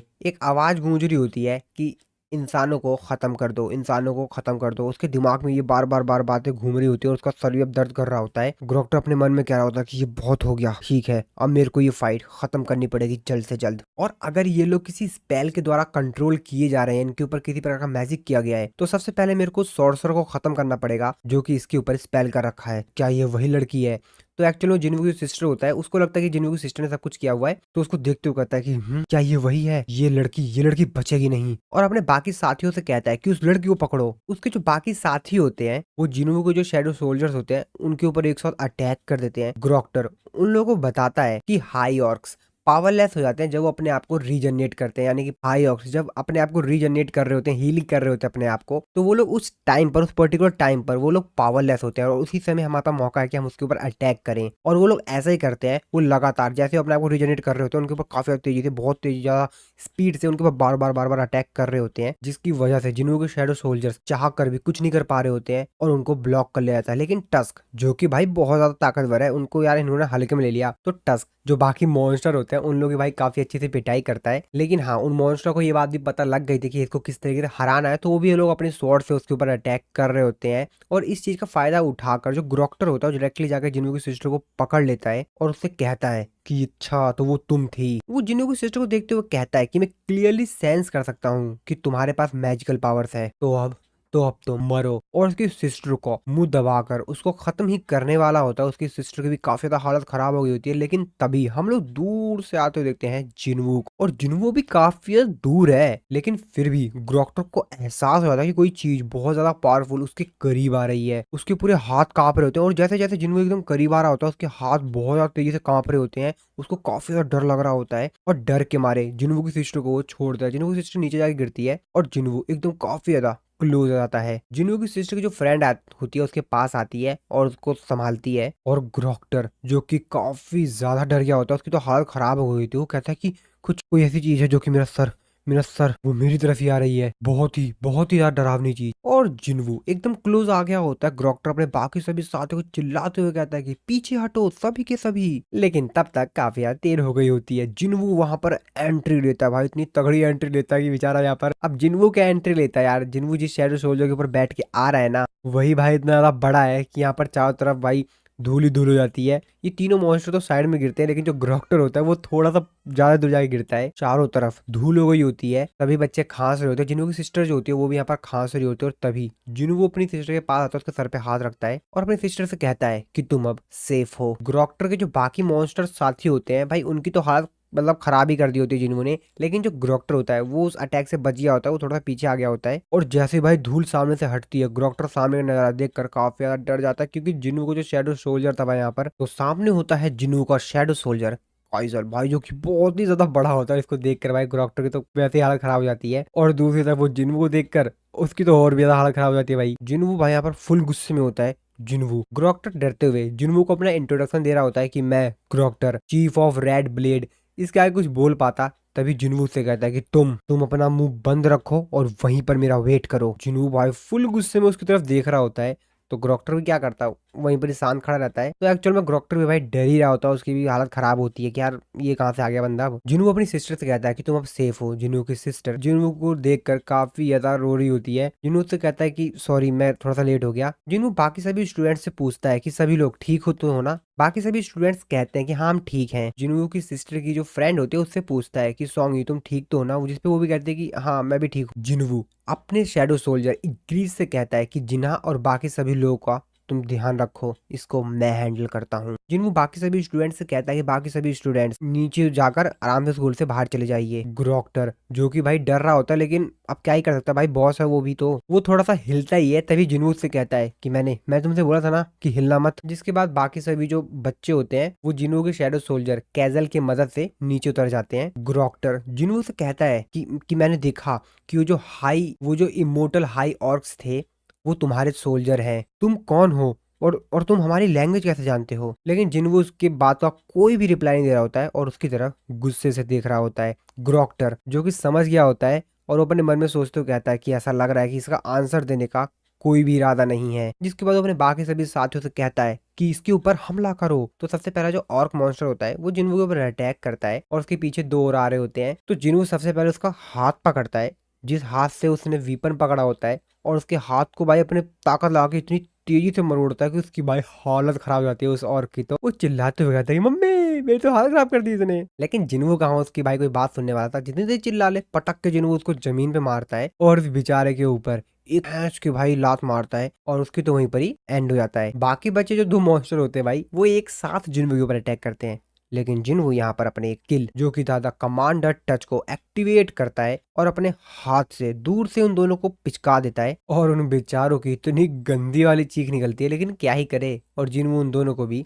कर देता है काम। तो यहाँ पर बाकी जो ऑर्क्स होते हैं, यहाँ पर और भी ऑर्क्स आ गए होते हैं और वो लोग भी एक साथ जिन्वू के ऊपर अटैक करने के लिए जाते हैं, लेकिन जिन्वू उन सभी की गंदी वाली पिटाई करता है और उन सभी की रेल लगा देता है। तो जिन्वू का यहाँ पर भाई साहब पूरा हाथ सन गया होता है इन बेचारों को निपटाते निपटाते। फाइनली ग्रोटर बचा होता है, वो जिन्वू उसके करीब जा रहा होता है, जिसको देखकर उस बेचारे की तो हालत खराब होती है। होते हो तो ये सब क्या है, लेकिन वो उससे आगे कुछ बोल पाता। जिन्वू यहाँ पर अपने कमांडर टच स्किल का इस्तेमाल करता है और उसके मुंह को ही पकड़ लेता है पूरी ताकत से और उसको दीवार पे से लटकाते हुए कहता है कि क्यों तुमने ये सब क्यों किया, तुमने उन सभी को क्यों मारा, क्यों। ग्रोक्टर जिन्वू को बताता है कि मेरे दिमाग में से एक आवाज आती है जो कि मेरे से बार बार बोलती है कि इंसानों को खत्म कर दो। जिन्वू से कहता है कि मेरे बारे में क्या क्या वो आवाज ये भी कहती है कि मुझे भी खत्म कर दो। लेकिन ग्रोक्टर उसकी कोई भी बातों को रिप्लाई नहीं देता, बल्कि उससे उल्टा ही भाई अपनी जिंदगी की भीख मांग ले जाता है। वो कहता है कि प्लीज प्लीज प्लीज मेरे को माफ कर दो। लेकिन जिन्वू उससे सिंपली कहता है कि मेरे क्वेश्चन का जवाब दो, क्या जब तुम मेरी तरफ देखते हो तो वो वॉइस तुमसे वही कहती है। जिसपे वो फिर से उसे बोलता है कि भाई माफ कर दे, मेरे को माफ कर दे। लेकिन जिन्वू कहता है कि लगता है कि तुमको। जिसके बाद जिन्वू अपने डैगर को यहाँ पर समन करता है इस मॉन्स्टर को खत्म करने के लिए। और तो तुम मेरे को इंसान नहीं मानते, वैसे भी इससे कोई फर्क नहीं पड़ता, ठीक है मैंने तुम्हें माफ किया, लेकिन मैंने तुम्हें माफ किया इसका मतलब ये नहीं है कि तुमने जो यहाँ पर गलत किया उसके लिए मैं तुम्हें माफ ही कर दूं। इतनी आसानी से तुम नहीं बचोगे। और फिर ये सीन यहीं पे कट होता है। इसके बाद हम लोग फिर से उसी डंजन को देखते हैं जहाँ पर जिन्वू बाकी सभी हंटर्स को अपने शैडो सोल्जर के साथ छोड़कर आया था। बाहर अभी भी लोग उनका इंतजार कर रहे होते हैं। डंजन के अंदर जो एक हंटर होता है वो जिन्वू के एंड मॉन्स्टर से बोलता है कि वैसे तुमको क्या मालूम है कि ये बंदा कितना ज्यादा वैल्यूएबल होगा। तो एक्चुअल में वो शायद किसी मॉन्स्टर की बॉडी लेकर आया था पूछने के लिए, लेकिन वो जो एंड मॉन्स्टर होता है भाई उसकी बॉडी को खा जाता है और उल्टा उसको ही घायल कर देता है और उसके कंधे पर चोट लग जाती है और ब्लड निकलने लग जाता है। लेकिन तभी वहां पर बेरू आता है और उस मॉन्स्टर को शांत करता है और उससे कहता है कि ठीक है तुम जाओ। और बेरू यहाँ पर अपनी हीलिंग एबिलिटी का इस्तेमाल करके उस हीलर को हील कर देता है, जिसको देखकर वो तो काफी ज्यादा हैरान होता है। फिर वो बेरू को थैंक्स बोलता है और कहता है भाई इसकी हीलिंग मैजिक आखिर और किस तरीके से एक समन बीस्ट मेरे से भी बेहतर हीलिंग कर सकता है। बेरू उनसे कहता है कि आ जाओ। ये लोग जब एक रूम में एंटर करते हैं तो वहां पर एक दूसरा ही मॉन्स्टर होता है। तो अनडेड जो मॉन्स्टर्स थे उनका जो लीडर होता है वो था एक्चुअल में वो, जिसको देखकर बाकी सभी जो हंटर्स होते हैं भाई उनकी तो हालत खराब हो जाती है। वो देखते हुए कहता है कि या इस डंजन का बॉस आर्च लीच है। तभी उसको दूसरा साथी कहता है कि और उसके साथ 10 डेथ नाइट्स भी हैं। तो एक्चुअल में यहाँ पर काफी सारे पावरफुल डंजन बॉस होते हैं, लेकिन जो आर्च लीच होता है तो इन लोगों को एक इंसिडेंट के बाद से ज्यादा देखा गया, जो कि था गोल्ड ड्रैगन गिल्ड का एनहिलेशन। तो जो आर्च लीच था उसने एक बहुत बड़े चाइनीज गिल्ड को पूरी तरीके से खत्म कर दिया था, और जिसकी वजह से डंजन ब्रेक हो गया। लेकिन लिu जिंगांग की वजह से उस खतरनाक सिचुएशन को हैंडल कर लिया गया। लेकिन एक स्ट्राइक स्क्वाड जिसके पास सिर्फ ए रैंक के हंटर्स हैं, वो भी इस बॉस से मुकाबला, ये तो किसी भी तरीके से मुमकिन ही नहीं है। तभी दूसरा हंटर अपने बॉस से पूछता है कि बॉस अब हमें क्या करना चाहिए। तभी दूसरा हंटर चिल्लाते हुए कहता है कि उन लोगों के पीछे और भी मॉन्स्टर्स हैं। जिसकी बात सुन के उनका बॉस कहता है कि अरे नहीं, ये अनडेड हमको ही खा जाएंगे, जल्दी जल्दी इस डोर को ब्लॉक करो। तभी वो जो ए रैंक का हीलर होता है कहता है कि हाँ ठीक है सर, और वो अपने मैजिक पावर का इस्तेमाल करके यहाँ पर एक सेक्रेट शील्ड बना देता है। तो इनका जो लीडर होता है वो अपने मन में सोच रहा होता है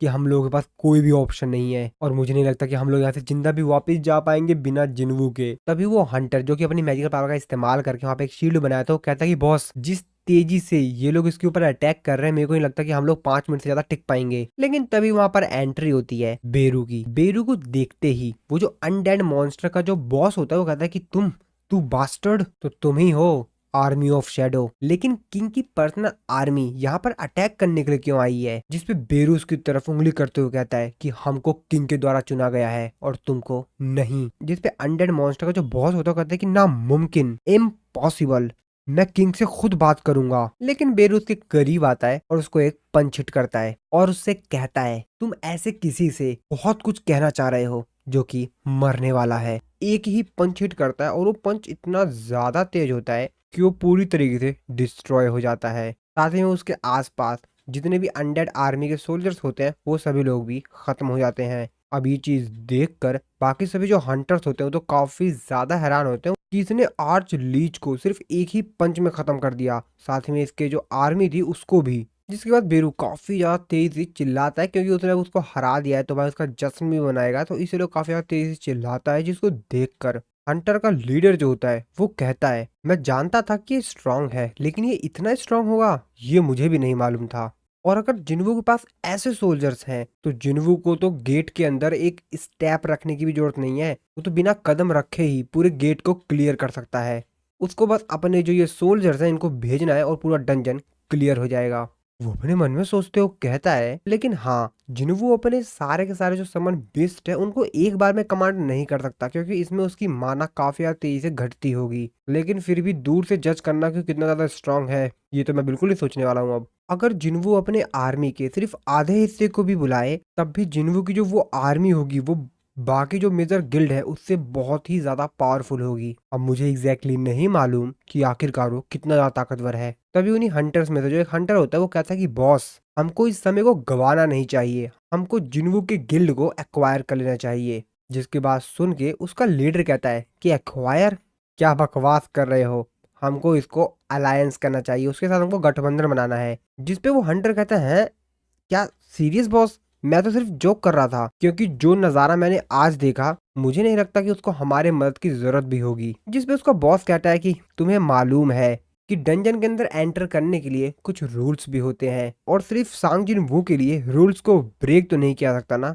जिसपे वो हंटर कहता है मैं समझा नहीं। उसका बॉस उसको बताता है कि जैसा कि तुमको मालूम होगा कि डंजन को क्लियर करने के लिए मिनिमम हंटर्स की रिक्वायरमेंट होती है और जिन्वू अपने समन बीस्ट के दम पर तो डंजन के अंदर जा नहीं पाएगा क्योंकि वो तो उसको पहले जो उसको मिनिमम रिक्वायरमेंट है उसको पूरी करनी होगी। और ये रूल काफी ज्यादा स्ट्रिक्ट है, कोई भी इस रूल को तोड़ नहीं सकता है। जो बेसिक रिक्वायरमेंट्स है उसको तो फुलफिल करना ही पड़ेगा ना।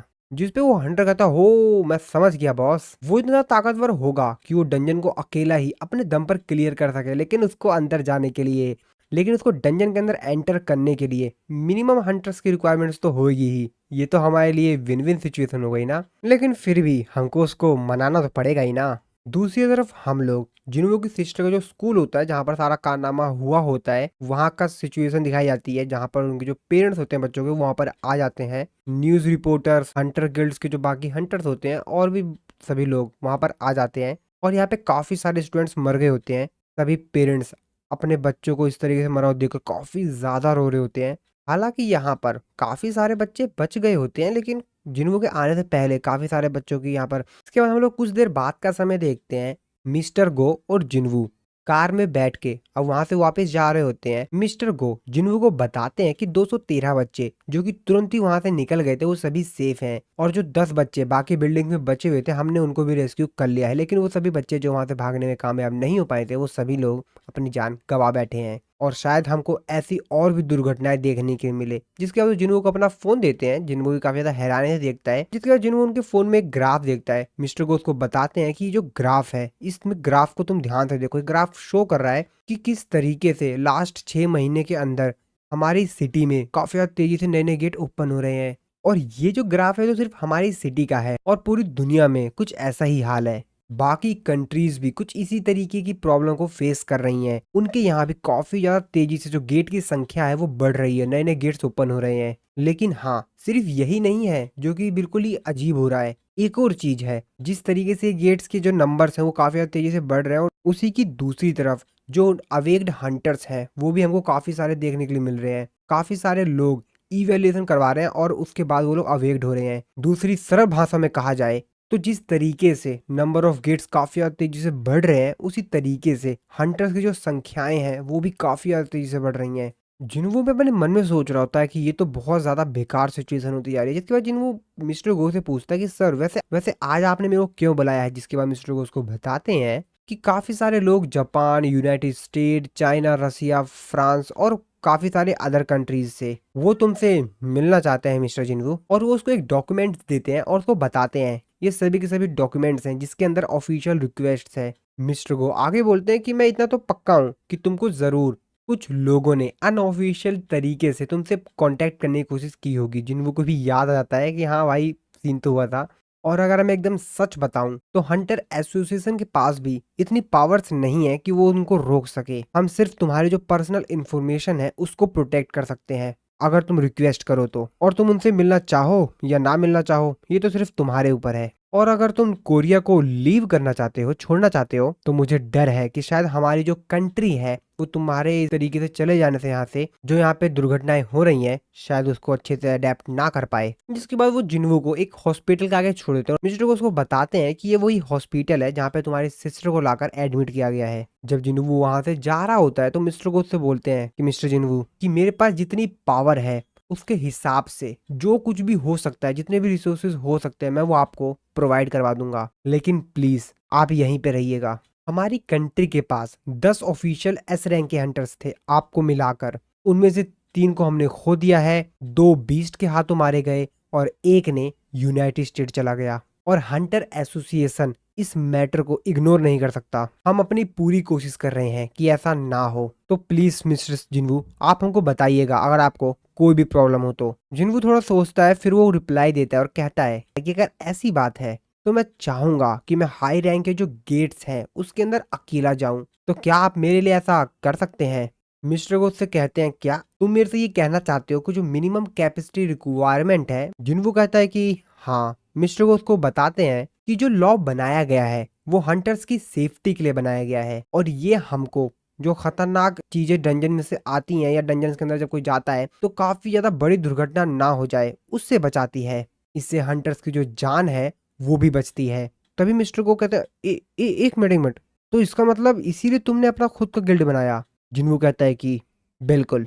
जिन्वू उनसे कहता है कि मैं आपसे बहुत कुछ पूछ रहा हूँ, है ना। मिस्टर गो अपने मन में सोच रहे होते हैं कि 1 मैन स्ट्राइक स्क्वाड ये काफी कठिन होगा लेकिन नामुमकिन तो नहीं होगा। जिसपे मिस्टर को कहते हैं कि ठीक है ये तुम मेरे ऊपर छोड़ दो। दूसरी तरफ योजिन की कजन जिसका फोटो शूट चल रहा था वो कंप्लीट हो जाता है और तभी उसके पास योजिन की कॉल आती है। योजिन जो कि अपनी कजन सिस्टर से कहता है कि क्या तुम मेरा गिल्ड ज्वाइन करना चाहोगी, हम तुमको यहाँ पर कोई भी काम नहीं देंगे, तो तुम मेरे फादर के गिल्ड के एम्बेसडर बनने की जगह तुम मेरे गिल्ड को ज्वाइन कर सकती हो। जिसपे उसकी कजन कहती है कि ये सभी गिल्ड के साथ क्या बातचीत चल रही है यहाँ पर, ये सब छोड़ो, क्या तुमको ये मालूम है कि जिन कोरिया से वापस आएगी नहीं। योजिन कहता है कि हाँ बिल्कुल मेरे को मालूम है, आखिरकार वो मेरी ओल्डर सिस्टर है, लेकिन हम लोगों को एक और फाउंडिंग मेंबर चाहिए अपने गिल्ड के लिए। जिसपे उसकी कजन सिस्टर कहती है कि क्या तुम मेरे को एक ऐसे गिल्ड को ज्वाइन करने के लिए कह रहे हो जो कि अभी तक बना भी नहीं है। योजिन तुम कंफर्म तो हो ना? कहीं कोई इंसान तुमको बेवकूफ तो नहीं बना रहा है? देख लेना कहीं वो तुम्हारे साथ स्कैम कर रहा हो। जिसपे यूजिंग को कहता है कि हाँ हाँ बिल्कुल, क्यों नहीं। अगर मैं तुमको उस स्कैम बनाने वाले बंदे का नाम बताऊंगा तो तुम शायद शॉक हो जाओगे उसका नाम सुनकर। जिसपे उसकी कजन सिस्टर से कहती है कि कौन है वो। इसके बाद हम लोग कुछ देर समय बाद का सीन देखते हैं जहाँ पर जिनवू भी आ गया होता है गिल्ड में वापस। जिनवू यूजिन से बोलता है कि अच्छा तो ये वही है जिससे तुम मेरे से बात कर रहे थे, तो तुम इससे ही मिलवाना चाहते थे मेरे को। यूजिन इंट्रोडक्शन देते हुए कहता है कि हाँ बिल्कुल सर, ये मेरी कजन है यो शोइन, और ये एक सर्टिफाइड ए रैंक की हंटर है। उसकी जो कजन सिस्टर होती है वो भी काफी ज्यादा हैरान होती है, कहती है ओ, मैं तो अपनी आंखों पे विश्वास ही नहीं कर पा रही हूँ कि मैं इस समय अपने सामने मिस्टर सांगजिन वू को देख रही हूँ। जिसकी बात सुन के जुन कहता है क्या तुम किसके बारे में बात कर रही हो शुइन, तुम यहाँ पर सेलिब्रिटी हो एक। जिनवू भी उसको देखते हुए अपने मन में सोच रहा होता तो ये एक ए रैंक की हंटर है। जिसपे की कजन सिस्टर हैरान होते हुए कहते कि हाँ पता है मेरे को, लेकिन फिर भी मैं इनसे मिलकर काफी ज्यादा शौक में हूँ। आखिरकार ये एक ऐसे हंटर है जिनका कारनामा हर कोई जानता है। जिसकी बात सुन के यूजन कहता अच्छा तो तभी तुम इतनी ज्यादा एक्साइटेड थी। जिनवू जो कि उन दोनों को देखते हुए अपने मन में सोच रहा होता है कि यूजिन एक डी रैंक का और उसकी कजन एक ए रैंक की, तो क्या अवेकिंग के प्रोसेस में जेनेटिक का कोई रोल होता है? वैसे कुछ केसेस में ऐसा होता है कि जो दोनों सिबलिंग्स होते हैं वो अवेक्ड हो जाते हैं। मेरे फादर एक हंटर थे और मैं भी एक हंटर हूँ। जिसके बाद जिनवू कि मेरे हिसाब से योजिन ने तुमको सब कुछ पहले से ही एक्सप्लेन कर दिया होगा। जिसपे वो कहते हैं कि हाँ इसने बताया मेरे को कि तुमको एक फाउंडिंग मेंबर की जरूरत है। जिनवू से बोलता है कि हमारे गिल्ड को ज्वाइन करना थोड़ा सा अजीब है, लेकिन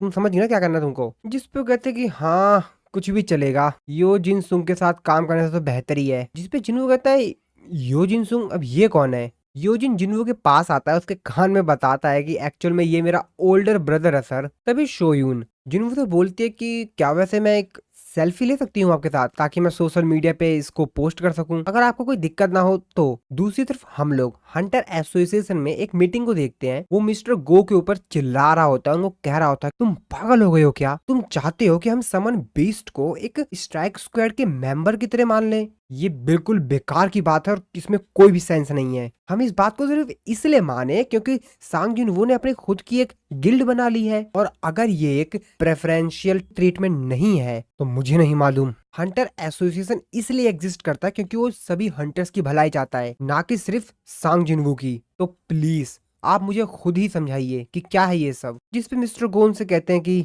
यस आप सही कह रहे हैं, ये एक प्रेफरेंशियल ट्रीटमेंट है। यहाँ पर उपस्थित यहाँ पर आए सभी लोगों से मैं एक क्वेश्चन पूछना चाहूंगा, सभी लोगों से। आप एक ऐसे ऑप्शन के साथ जाना चाहेंगे जहाँ पर एक पूरे स्ट्राइक स्क्वाड में 20 ए रैंक के हंटर्स हों, या एक ऐसा स्ट्राइक स्क्वाड सिर्फ जिसमें जिनवू हो? अगर आप इन दोनों टीम में से किसी एक को जहाँ पे डंजन ब्रेक हुआ है, जो डंजन ब्रेक जोन है, वहां पर भेजोगे तो आप किस टीम को भेजना चाहोगे? आप ही चॉइस कीजिए, आप किसको भेजना चाहेंगे। एक ऐसी टीम जिसमें 20 ए रैंक के हंटर हैं और एक ऐसी टीम जिसमें सिर्फ एक हंटर है। सेनेटर, मैंने सुना है कि तुम रिसेंटली एक नए अपार्टमेंट गए हो जो कि हंटर गिल्ड के पास है। वैसे हंटर गिल्ड के पास जाने का, वहां पे अपार्टमेंट लेने का कोई तुम्हारा रीजन है क्या? मतलब कोई वजह तो रही होगी ना। वैसे देखा जाए तो उस जगह के जो प्राइस है हाउस के वो भी काफी ज्यादा हाई है। इस पे सेनेटर कहता है कि ये टॉपिक कहाँ से आ गया? ये टॉपिक इस टॉपिक से कोई भी रिलेट नहीं करता है। जिसपे मिस्टर वो कहते हैं कि कहीं ये कोई सेफ्टी रीजन की वजह से नहीं है ना, ऐसा कुछ नहीं, मैं तो बस पूछ रहा हूँ।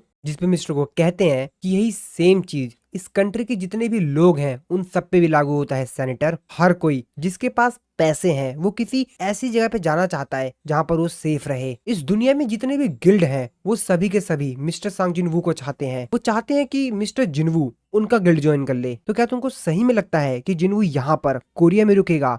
अगर हम उसके साथ कॉम्प्रोमाइज नहीं करते हैं तो हमको ये करना पड़ेगा ताकि वो हमारे पास ही रहे। मैं तुमसे पूछता हूँ कि क्या तुम एक ही मिस्टेक को 2 बार करना चाहोगे सेनेटर? क्या तुमको याद है वांग डोंग सू जो कि अमेरिका चला गया? और अगर इस टाइप का प्रेफरेंशियल ट्रीटमेंट तुमको अनरीजनेबल लग रहा है, बेमतलब का लग रहा है, तो मैं तुमसे पूछना चाहूंगा कि तुम्हें क्या सोच रहे हो? तुम्हारी जिंदगी कौन बचाएगा अगर फिर से एक एस रैंक का गेट कोरिया में अपेयर हुआ तो? दूसरी तरफ हम लोग मिस चाइन को देखते हैं जो कि उसी पोस्ट को देख रही होती हैं जो कि शियोन ने अपलोड की थी। और जब वो यहाँ पर उसका टाइटल पढ़ती हैं कि मेरा पहला दिन एज इन गिल्ड में, और ये चीज देखकर मिस चाइन की तो होश ही उड़ जाते हैं। और इस सीन के साथ हमारा ये वाला जो एपिसोड यहाँ पर खत्म होता है। इस एपिसोड की शुरुआत में हम लोग जिनवू को देखते हैं जो कि अपनी सिटी में ओपन एक और नए गेट के सामने खड़ा होता है जो कि एक हायर लेवल का गेट होता है। तो असल में जिन्वू आज अपने गिल्ड के पहले रेड पे आया हुआ था। तो जैसा कि आप लोगों को मालूम है कि जिन्वू के जो गिल्ड का नाम है वो एजिन गिल्ड, तो उसी एजिन गिल्ड के जो पहली रेड है उस पर जिन्वू आज आया हुआ था और जिन्वू अपने साथ योजिन को भी लाया था। तो जैसा कि हमने लास्ट वाले एपिसोड में देखा था कि मिस्टर गो जो होते हैं वो हंटर एसोसिएशन के बाकी सभी मेंबर को बताते हैं और उनसे रिक्वेस्ट करते हैं कि जिन्वू को एक एक्सेप्शन छूट दी जाए, उसको अकेले ही किसी भी गेट के अंदर जाने की परमिशन दे दी जाए। तो हम लोग योजिन को देखते हैं जो कि काफी ज्यादा हैरान होता है क्योंकि इनके सामने जो गेट होता है वो बहुत ही ज्यादा बड़ा होता है। योजिन इसको देखते हुए कहता है कि ये तो बहुत बड़ा है, मैंने इससे पहले ऐसी चीज कभी नहीं देखी है सर, ये गेट तो बहुत बड़ा है। जिन्वू भी उस गेट की तरफ देखते हुए सोच रहा होता है, जिसके बाद वो योजुन से बोलता है कि चलो चलते हैं। लेकिन जिन्वू गेट के अंदर जा पाता उससे पहले ही आसपास जो रिपोर्टर्स खड़े होते हैं, मीडिया वाले खड़े होते हैं, वो जिन्वू से काफी सारे सवाल पूछते हैं। जिन्वू से कहते हैं कि मिस्टर जिन्वू इधर देखिए, तो आप अपने एजिन गिल्ड के पहले रेड पे जा रहे हैं, तो आज आपको कैसा लग रहा है? वैसे आपने अपने गिल्ड का नाम एजिन क्यों रखा? और आपके गिल्ड में जो फाउंडिंग मेंबर्स हैं उनके साथ आपका क्या रिलेशनशिप है? जैसे कि शोयुन, तो शोयुन आप लोगों को मालूम होगा कि वो योजिन की कजन सिस्टर है जो कि जिन्वू की गिल्ड में एक फाउंडिंग मेंबर के तौर पर ज्वाइन हुई है। और भी मीडिया वाले जो होते हैं वो काफी सारे जिन्वू से सवाल पूछते हैं लेकिन जिन्वू उनका कोई जवाब नहीं देता है। तभी मिस्टर वू जो होते हैं वो जिन्वू से कहते हैं कि मिस्टर जिन्वू, लेकिन उसके आगे कुछ कह पाता है। तभी जिन्वू उनसे कहता है कि मिस्टर वू, मैंने सोचा था कि हंटर एसोसिएशन मेरी जो पर्सनल इन्फॉर्मेशन है उसको प्राइवेट रखेगा, ये सब क्या है फिर? मिस्टर वो उससे कहते हैं कि पर्सनल इन्फॉर्मेशन प्रोटेक्ट करने का मतलब ये था कि हम आपकी पर्सनल इन्फॉर्मेशन को प्रोटेक्ट करेंगे। और वैसे भी पब्लिकली लोगों को ये पता चल जाता है कि किस जगह पे गेट ओपन हुआ है, तो वो लोग वैसे भी वहां पहुंच जाते हैं। और दूसरी बात, आज से आप इस बात का ध्यान रखिएगा कि सोशल मीडिया पे जब आप कोई भी पोस्ट करें तो थोड़ा सा सोच समझ के कीजिएगा। जिन्हों भी थोड़ा सा मुस्कुराता है तो जिन्हों को भी पता चल गया, जिन्हों कहता है ओह तो आप उस इंस्टाग्राम के पिक्चर की बात कर रहे हैं, हाँ ठीक है, अगली बार से मैं इस बात का ध्यान रखूंगा। तभी योजिन जिन्हों से कहता है, सर क्या आपको नहीं लगता कि हम लोग को हॉलिंग टीम और माइन टीम को भी बुला लेना चाहिए, क्योंकि मुझे तो नहीं लगता कि मैं अपने दम पर ही सब कुछ हैंडल कर पाऊंगा। यो जिन्वू से कहता है कि चिंता मत करो, मेरे जो शैडो सोल्जर्स हैं वो सारे काम कर लेंगे जो भी वहां पर करना होगा अंदर, तुम उसकी चिंता बिल्कुल भी मत करो। मिस्टर वू जिन्वू के जो बाकी सभी शैडो सोल्जर्स होते हैं उनको देखते हुए कहते हैं कि वाओ, यहाँ पे जितने भी समन बीस्ट्स हैं ये बी रैंक या उससे ज्यादा हायर लेवल के हैं। और जिन्वू का जो ये स्क्वाड है ये ए रैंक के गेट के जो एंट्री परमिट है उसकी जो क्वालिफिकेशन है उससे ज्यादा क्वालिफाइड है। ये सबको बेवकूफ बना रहा है। जो लोग भी इस चीज पे बहस कर रहे हैं कि ये एक प्रेफरेंशियल ट्रीटमेंट है या नहीं, जिसके बाद मिस्टर को जिन्वू से कहते हैं कि ठीक है, मैंने सब कुछ चेक कर लिया है, सब कुछ सही है, आप अंदर जा सकते हैं। लेकिन और मिस्टर वू भी यहाँ पर अपनी ड्रेस को उतार के दूसरी ड्रेस पहन रहे होते हैं, जिसको देखकर जिन्वू और योजिन काफी ज्यादा हैरान होते हैं। वो लोग भी उसको बड़े ही हैरानी से देख रहे होते हैं कि हम उनको भी नहीं मालूम कि ये क्या हो रहा है। तभी मिस्टर वू जो होते हैं वो रेड पे जाने की जो ड्रेस होती है उसको पहन लेते हैं, जिसके बाद वो जिन्वू को बताते हैं कि चेयरमैन ने मेरे को ऑर्डर दिया था कि मैं तुम्हारी रेड को ऑब्जर्व करूं। वो भी जानना चाहते थे कि ये जो तुम्हारा आइडिया है, ये जो आइडिया है वो क्या सही में सही भी है या नहीं, ये सेफ आइडिया है कि नहीं। वैसे तुम्हें कोई परेशानी तो नहीं है ना अगर मैं सर्विलेंस टीम के एक रिप्रेजेंटेटिव के तौर पर आज तुम्हारे साथ चलूं, सिर्फ आज के लिए? जिन्वू उसकी तरफ देखते हुए कहता है कि मुझे कोई दिक्कत नहीं है, आप तो ठीक है ना मिस्टर वू। तो एक्चुअल में भाई यहाँ पर जो जिन्वू था उसे तो हम लोग को मालूम है भाई उसे क्या ही प्रॉब्लम होगी, क्योंकि इससे पहले ही वो काफी सारे हाई लेवल के मॉन्स्टर से तो पहले ही लड़ चुका है, कहीं मिस्टर वू को कोई दिक्कत ना हो, इसलिए जिन्वू उनसे पूछा था मिस्टर वू। अब वो भी थोड़ा सा कंफ्यूज होते हैं कि जिन्वू ने उनको ऐसा क्यों कहा। इसके बाद हम लोग कुछ मिनट बाद का सीन देखते हैं। तो एक्चुअल में ये लोग उस गेट के अंदर आ चुके थे। मिस्टर वू सामने का नजारा देखकर काफी ज्यादा हैरान होते हैं, उनका तो पूरा शरीर कांप रहा होता है, साथ ही उसके उनके पूरे शरीर से भाई पसीने निकल रहे होते हैं। इसके बाद हम लोग सामने का सीन देखते हैं। तो असल में यहाँ पर जो कि ए रैंक के मैजिक बीस्ट थे नागा, उनको जिन्हों के जो शैडो सोल्जर्स थे वो उनकी पिटाई कर रहे थे। वो भी ऐसे नहीं कि बस मार रहे हो भाई, गंदी वाली पिटाई कर रहे थे उन बेचारों की। अब ये सीन देखकर मिस्टर वू तो काफी ज्यादा हैरान होते हैं, क्योंकि उनके अकॉर्डिंग जो ए रैंक के मैजिक बीस्ट नागा हैं वो बहुत ही ज्यादा ताकतवर हैं, लेकिन जिस तरीके से जिन्हों के शैडो सोल्जर्स उन बीस्ट की पिटाई कर रहे थे भाई, वो बहुत ही ज्यादा हैरान करने वाली बात थी। जिन्हों के सभी शैडो सोल्जर्स लगे हुए होते हैं, उनके हाथ जो भी मैजिक बीस्ट आ रहा होता है उनकी भाई गंदी वाली पिटाई हो रही होती है। उन बेचारों की तो हालत खराब कर दी होती है जिन्हों के शैडो सोल्जर से मार मार के उन लोगों को। जिन्हों के शैडो सोल्जर टस्क, आयरन सभी लोग लगे होते हैं, जिनको जो सा बीस्ट मिल रहा होता है वो उनकी भाई गंदी वाली पिटाई कर रहे होते हैं। मिस्टर वू अपने मन में सोचते हो कहते हैं कि यहाँ तक कि जो सबसे बेहतरीन हंटर्स होते हैं, जिनके पास exceptional combat and magical skill होती है, वो भी इन मॉन्स्टर से लड़ने के लिए बहुत ही ज्यादा प्रॉब्लम का सामना करते हैं। उन्हें भी काफी ज्यादा कठिनाइयां होती हैं इन मॉन्स्टर से लड़ने के लिए। लेकिन ये जो बीस्ट्स हैं, इनका जिन्वू के शैडो सोल्जर आर्मी से तो कोई मुकाबला ही नहीं है, कोई बराबरी ही नहीं है। क्योंकि जिन्वू के जो शैडो सोल्जर्स हैं वो लगातार अपने आप को रीजनरेट कर रहे हैं। तो एक्चुअली जिन्वू के जो शैडो सोल्जर्स थे वो अपने आप को बार बार हील कर रहे थे। तो जैसे ही वो मॉन्स्टर जिन्वू के शैडो सोल्जर्स को थोड़ा सा भी घायल कर रहे थे, वो अपने आप को तुरंत हील कर ले रहे थे, फिर रीजनरेट कर लेते अपने आप को और फिर उनकी पिटाई कर रहे थे। मिस्टर वो आगे कहते हैं, लेकिन उनमें से एक स्पेशली ये वाला, तो वो यहाँ पर इग्रीस की बात कर रहे थे। तो जैसा कि आप लोगों को मालूम है, जिन्हों को जो शैडो सोल्जर इग्रीस है वो स्वॉर्ड मैन है, वो काफी ज्यादा शार्प है। उसकी जो स्वॉर्ड मैन की जो स्किल है उसमें, तो अपनी जो स्वॉर्ड स्किल थी उसकी मदद से यहाँ पर जितने भी मॉन्स्टर्स थे भाई, उनमें से मतलब बहुत सारे मॉन्स्टर्स थे, उनको एक ही बार में काफी ज्यादा तेजी से स्वॉर्ड घुमा रहा था और भाई सबको एक ही बार में खत्म कर दे रहा था। मिस्टर वो अपने मन में सोचते हो कहते हैं कि सिर्फ हाईएस्ट लेवल के जो मेज होते हैं, सिर्फ वही लोग लाइटनिंग मैजिक का इस्तेमाल कर सकते हैं। लेकिन ये जिस तरीके से जितनी बार भी अपनी स्वॉर्ड को घुमा रहा है, हर बार ये काफी ज्यादा पावरफुल है। और जिन्वू का शैडो सोल्जर इग्रीस, उसके सामने काफी सारे मॉन्स्टर्स आ जाते हैं और वो अपनी स्वॉर्ड घुमाता है, उसमें से भाई लाइटनिंग की स्पीड से लाइट निकलती है और जितने भी मॉन्स्टर्स उसकी स्वॉर्ड के सामने आ रहे होते हैं उन सबको एक ही बार में खत्म कर देता है। मिस्टर वू ये नजारा देखकर काफी ज्यादा हैरान होते हैं भाई, उनके पूरे शरीर से पसीने छूट रहे होते हैं। अपने मन में सोच रहे होते हैं कि क्या ये एक ए रैंक का है? नहीं नहीं नहीं नहीं, जरूर ये उससे ज्यादा हायर रैंक का होगा। क्या मैं इससे जीत भी पाऊंगा अगर मैं 1-on-1 फाइट करूं तो इससे? अब मुझे तो भाई ये समझ में ये नहीं आ रहा है कि मिस्टर वो ऐसा सोच ही क्यों रहे हैं। भाई अगला एक स्ट्राइक मार रहा है और उतने सारे मॉन्स्टर्स को निपटा दे रहा है। तभी वहां पर जो एक मॉन्स्टर की बॉडी पड़ी हुई होती है, उसके बाद जिन्वू को जो एक शैडो सोल्जर होता है एंट मॉन्स्टर में से, वो आता है और उसको खाने लगता है। जिन्वू तभी उसके पास आता है और उसको खींच के भाई एक किक मारता है और वो बेचारा जो जिन्वू को शैडो सोल्जर होता है काफी ज्यादा दूर जाके गिरता है। उसको जिन्वू कहता है कि मैं तुमसे कहा था ना कि इनको खाना मत। तुमको कोई आइडिया भी है जो बीस्ट के कॉर्प्स हैं ये कितने ज्यादा वैल्यूएबल हैं? और जिन्वू के बाकी जो शैडो सोल्जर्स होते हैं यहाँ पर माइनिंग वगैरह कर रहे होते हैं क्रिस्टल की, जिन्वू उन लोगों को चिल्लाते हुए कहता है कि और तुम सभी लोग जल्दी जल्दी उन माना क्रिस्टल की माइनिंग करो। मिस्टर वू अपने मन में सोच रहे होते हैं कि जिन्वू इतना ज्यादा कैपेबल है कि ए रैंक के डंजन को क्लियर कर सकता है, माना क्रिस्टल को माइनिंग कर सकता है, और भी जो कुछ भी डंजन के अंदर मिलता है वो सब कुछ अकेला अपने दम पे कर सकता है। ये कोई वन मैन स्ट्राइक स्क्वाड नहीं है, ये तो उससे भी ज्यादा बढ़कर है। मिस्टर वो कहते हैं कि अब मैं समझा कि मेरे से इसको आज ऑब्जर्व करने के लिए क्यों कह रहे थे। और तभी उन लोगों के सामने एक बहुत बड़ा मॉन्स्टर आ जाता है। तो एक्चुअली वो इस डंजन का बॉस था जो कि काफी ज्यादा बड़ा था। तभी जिन्वू अपने बाकी सभी शैडो सोल्जर से कहता है कि जो काम कर रहे हैं वो काम में ध्यान दो, वो काम करते रहो, और जो लोग नहीं कर रहे हैं वो वापस आ जाओ फटाफट। और ऐसा ही होता है, जो उसके शैडो सोल्जर्स काम कर रहे होते हैं वो अपना काम कर रहे होते हैं, क्रिस्टल की माइनिंग कर रहे होते हैं और भी जो भी काम कर रहे होते हैं, और जो बाकी शैडो सोल्जर उसके फ्री होते हैं उन लोगों को वापस बुला लेता है। जिसको देखकर मिस्टर को तो और भी ज्यादा हैरान हो जाते हैं। वो जिन्वू से कहते हैं कि आखिरकार तुम सभी को वापस क्यों बुला रहे हो? तुम्हारे जो समन बीस्ट्स हैं वो इतने ज्यादा ताकतवर हैं कि वो बॉस को अपने दम पर खत्म कर सकें। जिसपे जिन्वू अपना डैगर निकालते हुए मिस्टर वू से कहता है कि शैडो सोल्जर्स पे ज्यादा रिलाई करना, ज्यादा डिपेंडेंट होना मुझे आलसी बना देगा। और अपना डैगर लेकर काफी ज्यादा तेजी से वो जो इस डंजन का बॉस होता है उसके ऊपर अटैक कर देता है। जिन्वू काफी ज्यादा तेजी से उसके ऊपर चढ़ता है और काफी ज्यादा स्पीड से उसके सर के पास जाता है और वहां पे कट लगाता है और उसको खत्म कर देता है। अब भाई ये वाला नजारा देखकर मिस्टर वू के तो होश ही उड़ जाते हैं, क्योंकि भाई जिन्वू ने यहाँ पर एक ही हिट में उस बॉस को हरा दिया था।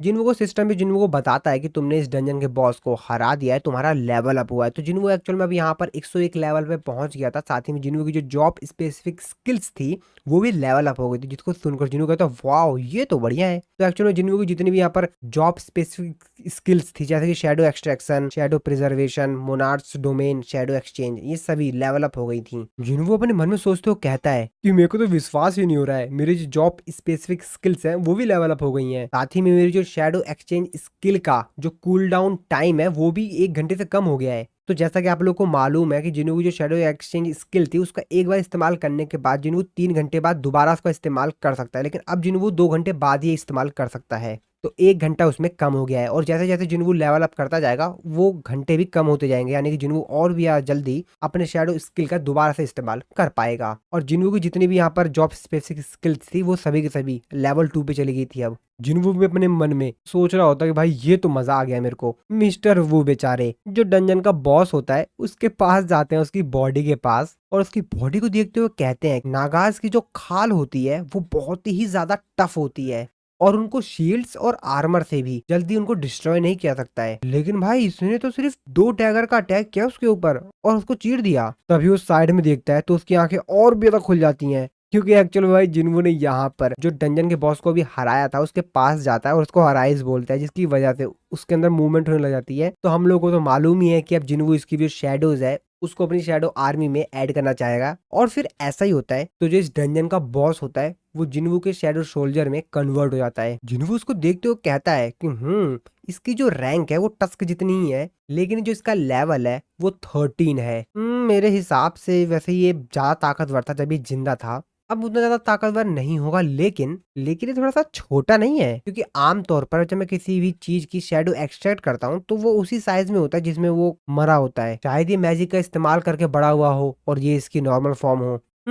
मेरे को लगता है कि वैसे इसमें से काफी अच्छी अमाउंट ऑफ माना निकल रही है। मेरे हिसाब से ये टस्क जितना ही स्ट्रांग होना चाहिए। चलो ठीक है, वैसे भी मेरी शैडो आर्मी में काफी अच्छा योगदान देगा, ये तो मेरे लिए ही बढ़िया है ना। जिसके बाद जिन्वू का जो सिस्टम होता है उसको उसका नाम चुनने के लिए कहता है अपने नए शैडो सोल्जर का। जिन्वू कहता है इसका नाम ठीक है, मैं इसका नाम जिमा रखूंगा। तो जिन्वू ने अपने इस शैडो सोल्जर का नाम जिमा रख दिया होता है। यूजिन भी ये नजारा देखकर काफी ज्यादा हैरान होता है और खुश भी होता है। वो अपने मन में सोचते हुए कहता है कि वाओ, इन्होंने इतने ज्यादा पावरफुल मॉन्स्टर को अपने समन बीस्ट में कन्वर्ट कर लिया, ये तो काफी ज्यादा बढ़िया है। जिसके बाद योजिन डंजन के ऊपर देखता है छत की तरफ, तो वो अब यहाँ पर ब्रेक हो रही होती है, क्योंकि जैसा कि आप लोगों को मालूम है कि डंजन का जो बॉस है वो खत्म हो चुका है, तो अभी डंजन ब्रेक होगी। जिसके बाद योजिन जिन्वू से कहता है कि सर, लगता है डंजन ब्रेक होना स्टार्ट हो गई है, हमको यहाँ से बाहर चलना चाहिए। जिन्वू कहता है हाँ ठीक है चलो। वैसे मैं इस कॉर्प्स का क्या करूँ। इसके बाद हम लोग डंजन के बाहर का सीन देखते हैं, जहां पर जो न्यूज रिपोर्टर्स होते हैं वो जिन्वू के शैडो सोल्जर को देखकर काफी ज्यादा हैरान होते हैं। टस्क को वो लोग कहते हैं कि भागो भागो भागो। अरे नहीं नहीं नहीं, रुको रुको,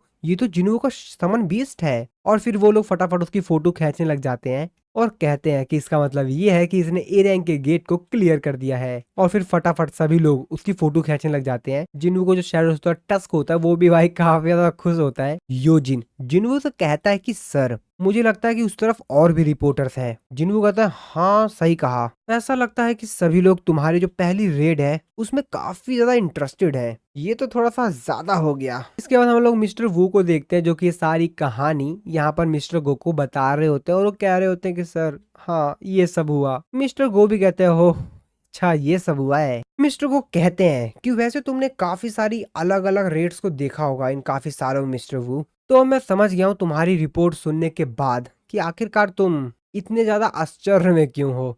चलो कोई नहीं, तुम अब आराम करो। मिस्टर वू कहते हैं कि सर, मैं गवाह हूँ, ये कोई रेड नहीं थी, ये कत्लेआम था। ये बात सुनने के बाद मिस्टर गो भी यहाँ पर थोड़ा सा हैरान होते हैं, उनके भी थोड़े से पसीने छूट रहे होते हैं। जिसके बाद मिस्टर गो मिस्टर वो से कहते हैं कि चलो ठीक है, मुझे लगता है कि मिस्टर वो अब आपको थोड़ा सा आराम करना चाहिए। फिर मिस्टर वो भी वहां से चले जाते हैं। मिस्टर गो जो कि अपने मन में सोच रहे होते हैं कि सांगजिन वू जिसने कि अपने दम पर ए रैंक के डंजन को क्लियर कर दिया, सभी मैजिक बीस्ट के वो कॉर्प्स भी ले आया, उसने माना क्रिस्टल की भी माइनिंग की, तो मुझे लगता है कि उसको वन मैन स्ट्राइक स्क्वाड कहना गलत है। मैंने उसको अंडर एस्टिमेट कर लिया था। वो तो असल में एक वन मैन गिल्ड है, वो खुद में एक गिल्ड है, तो मैं गलत नहीं था।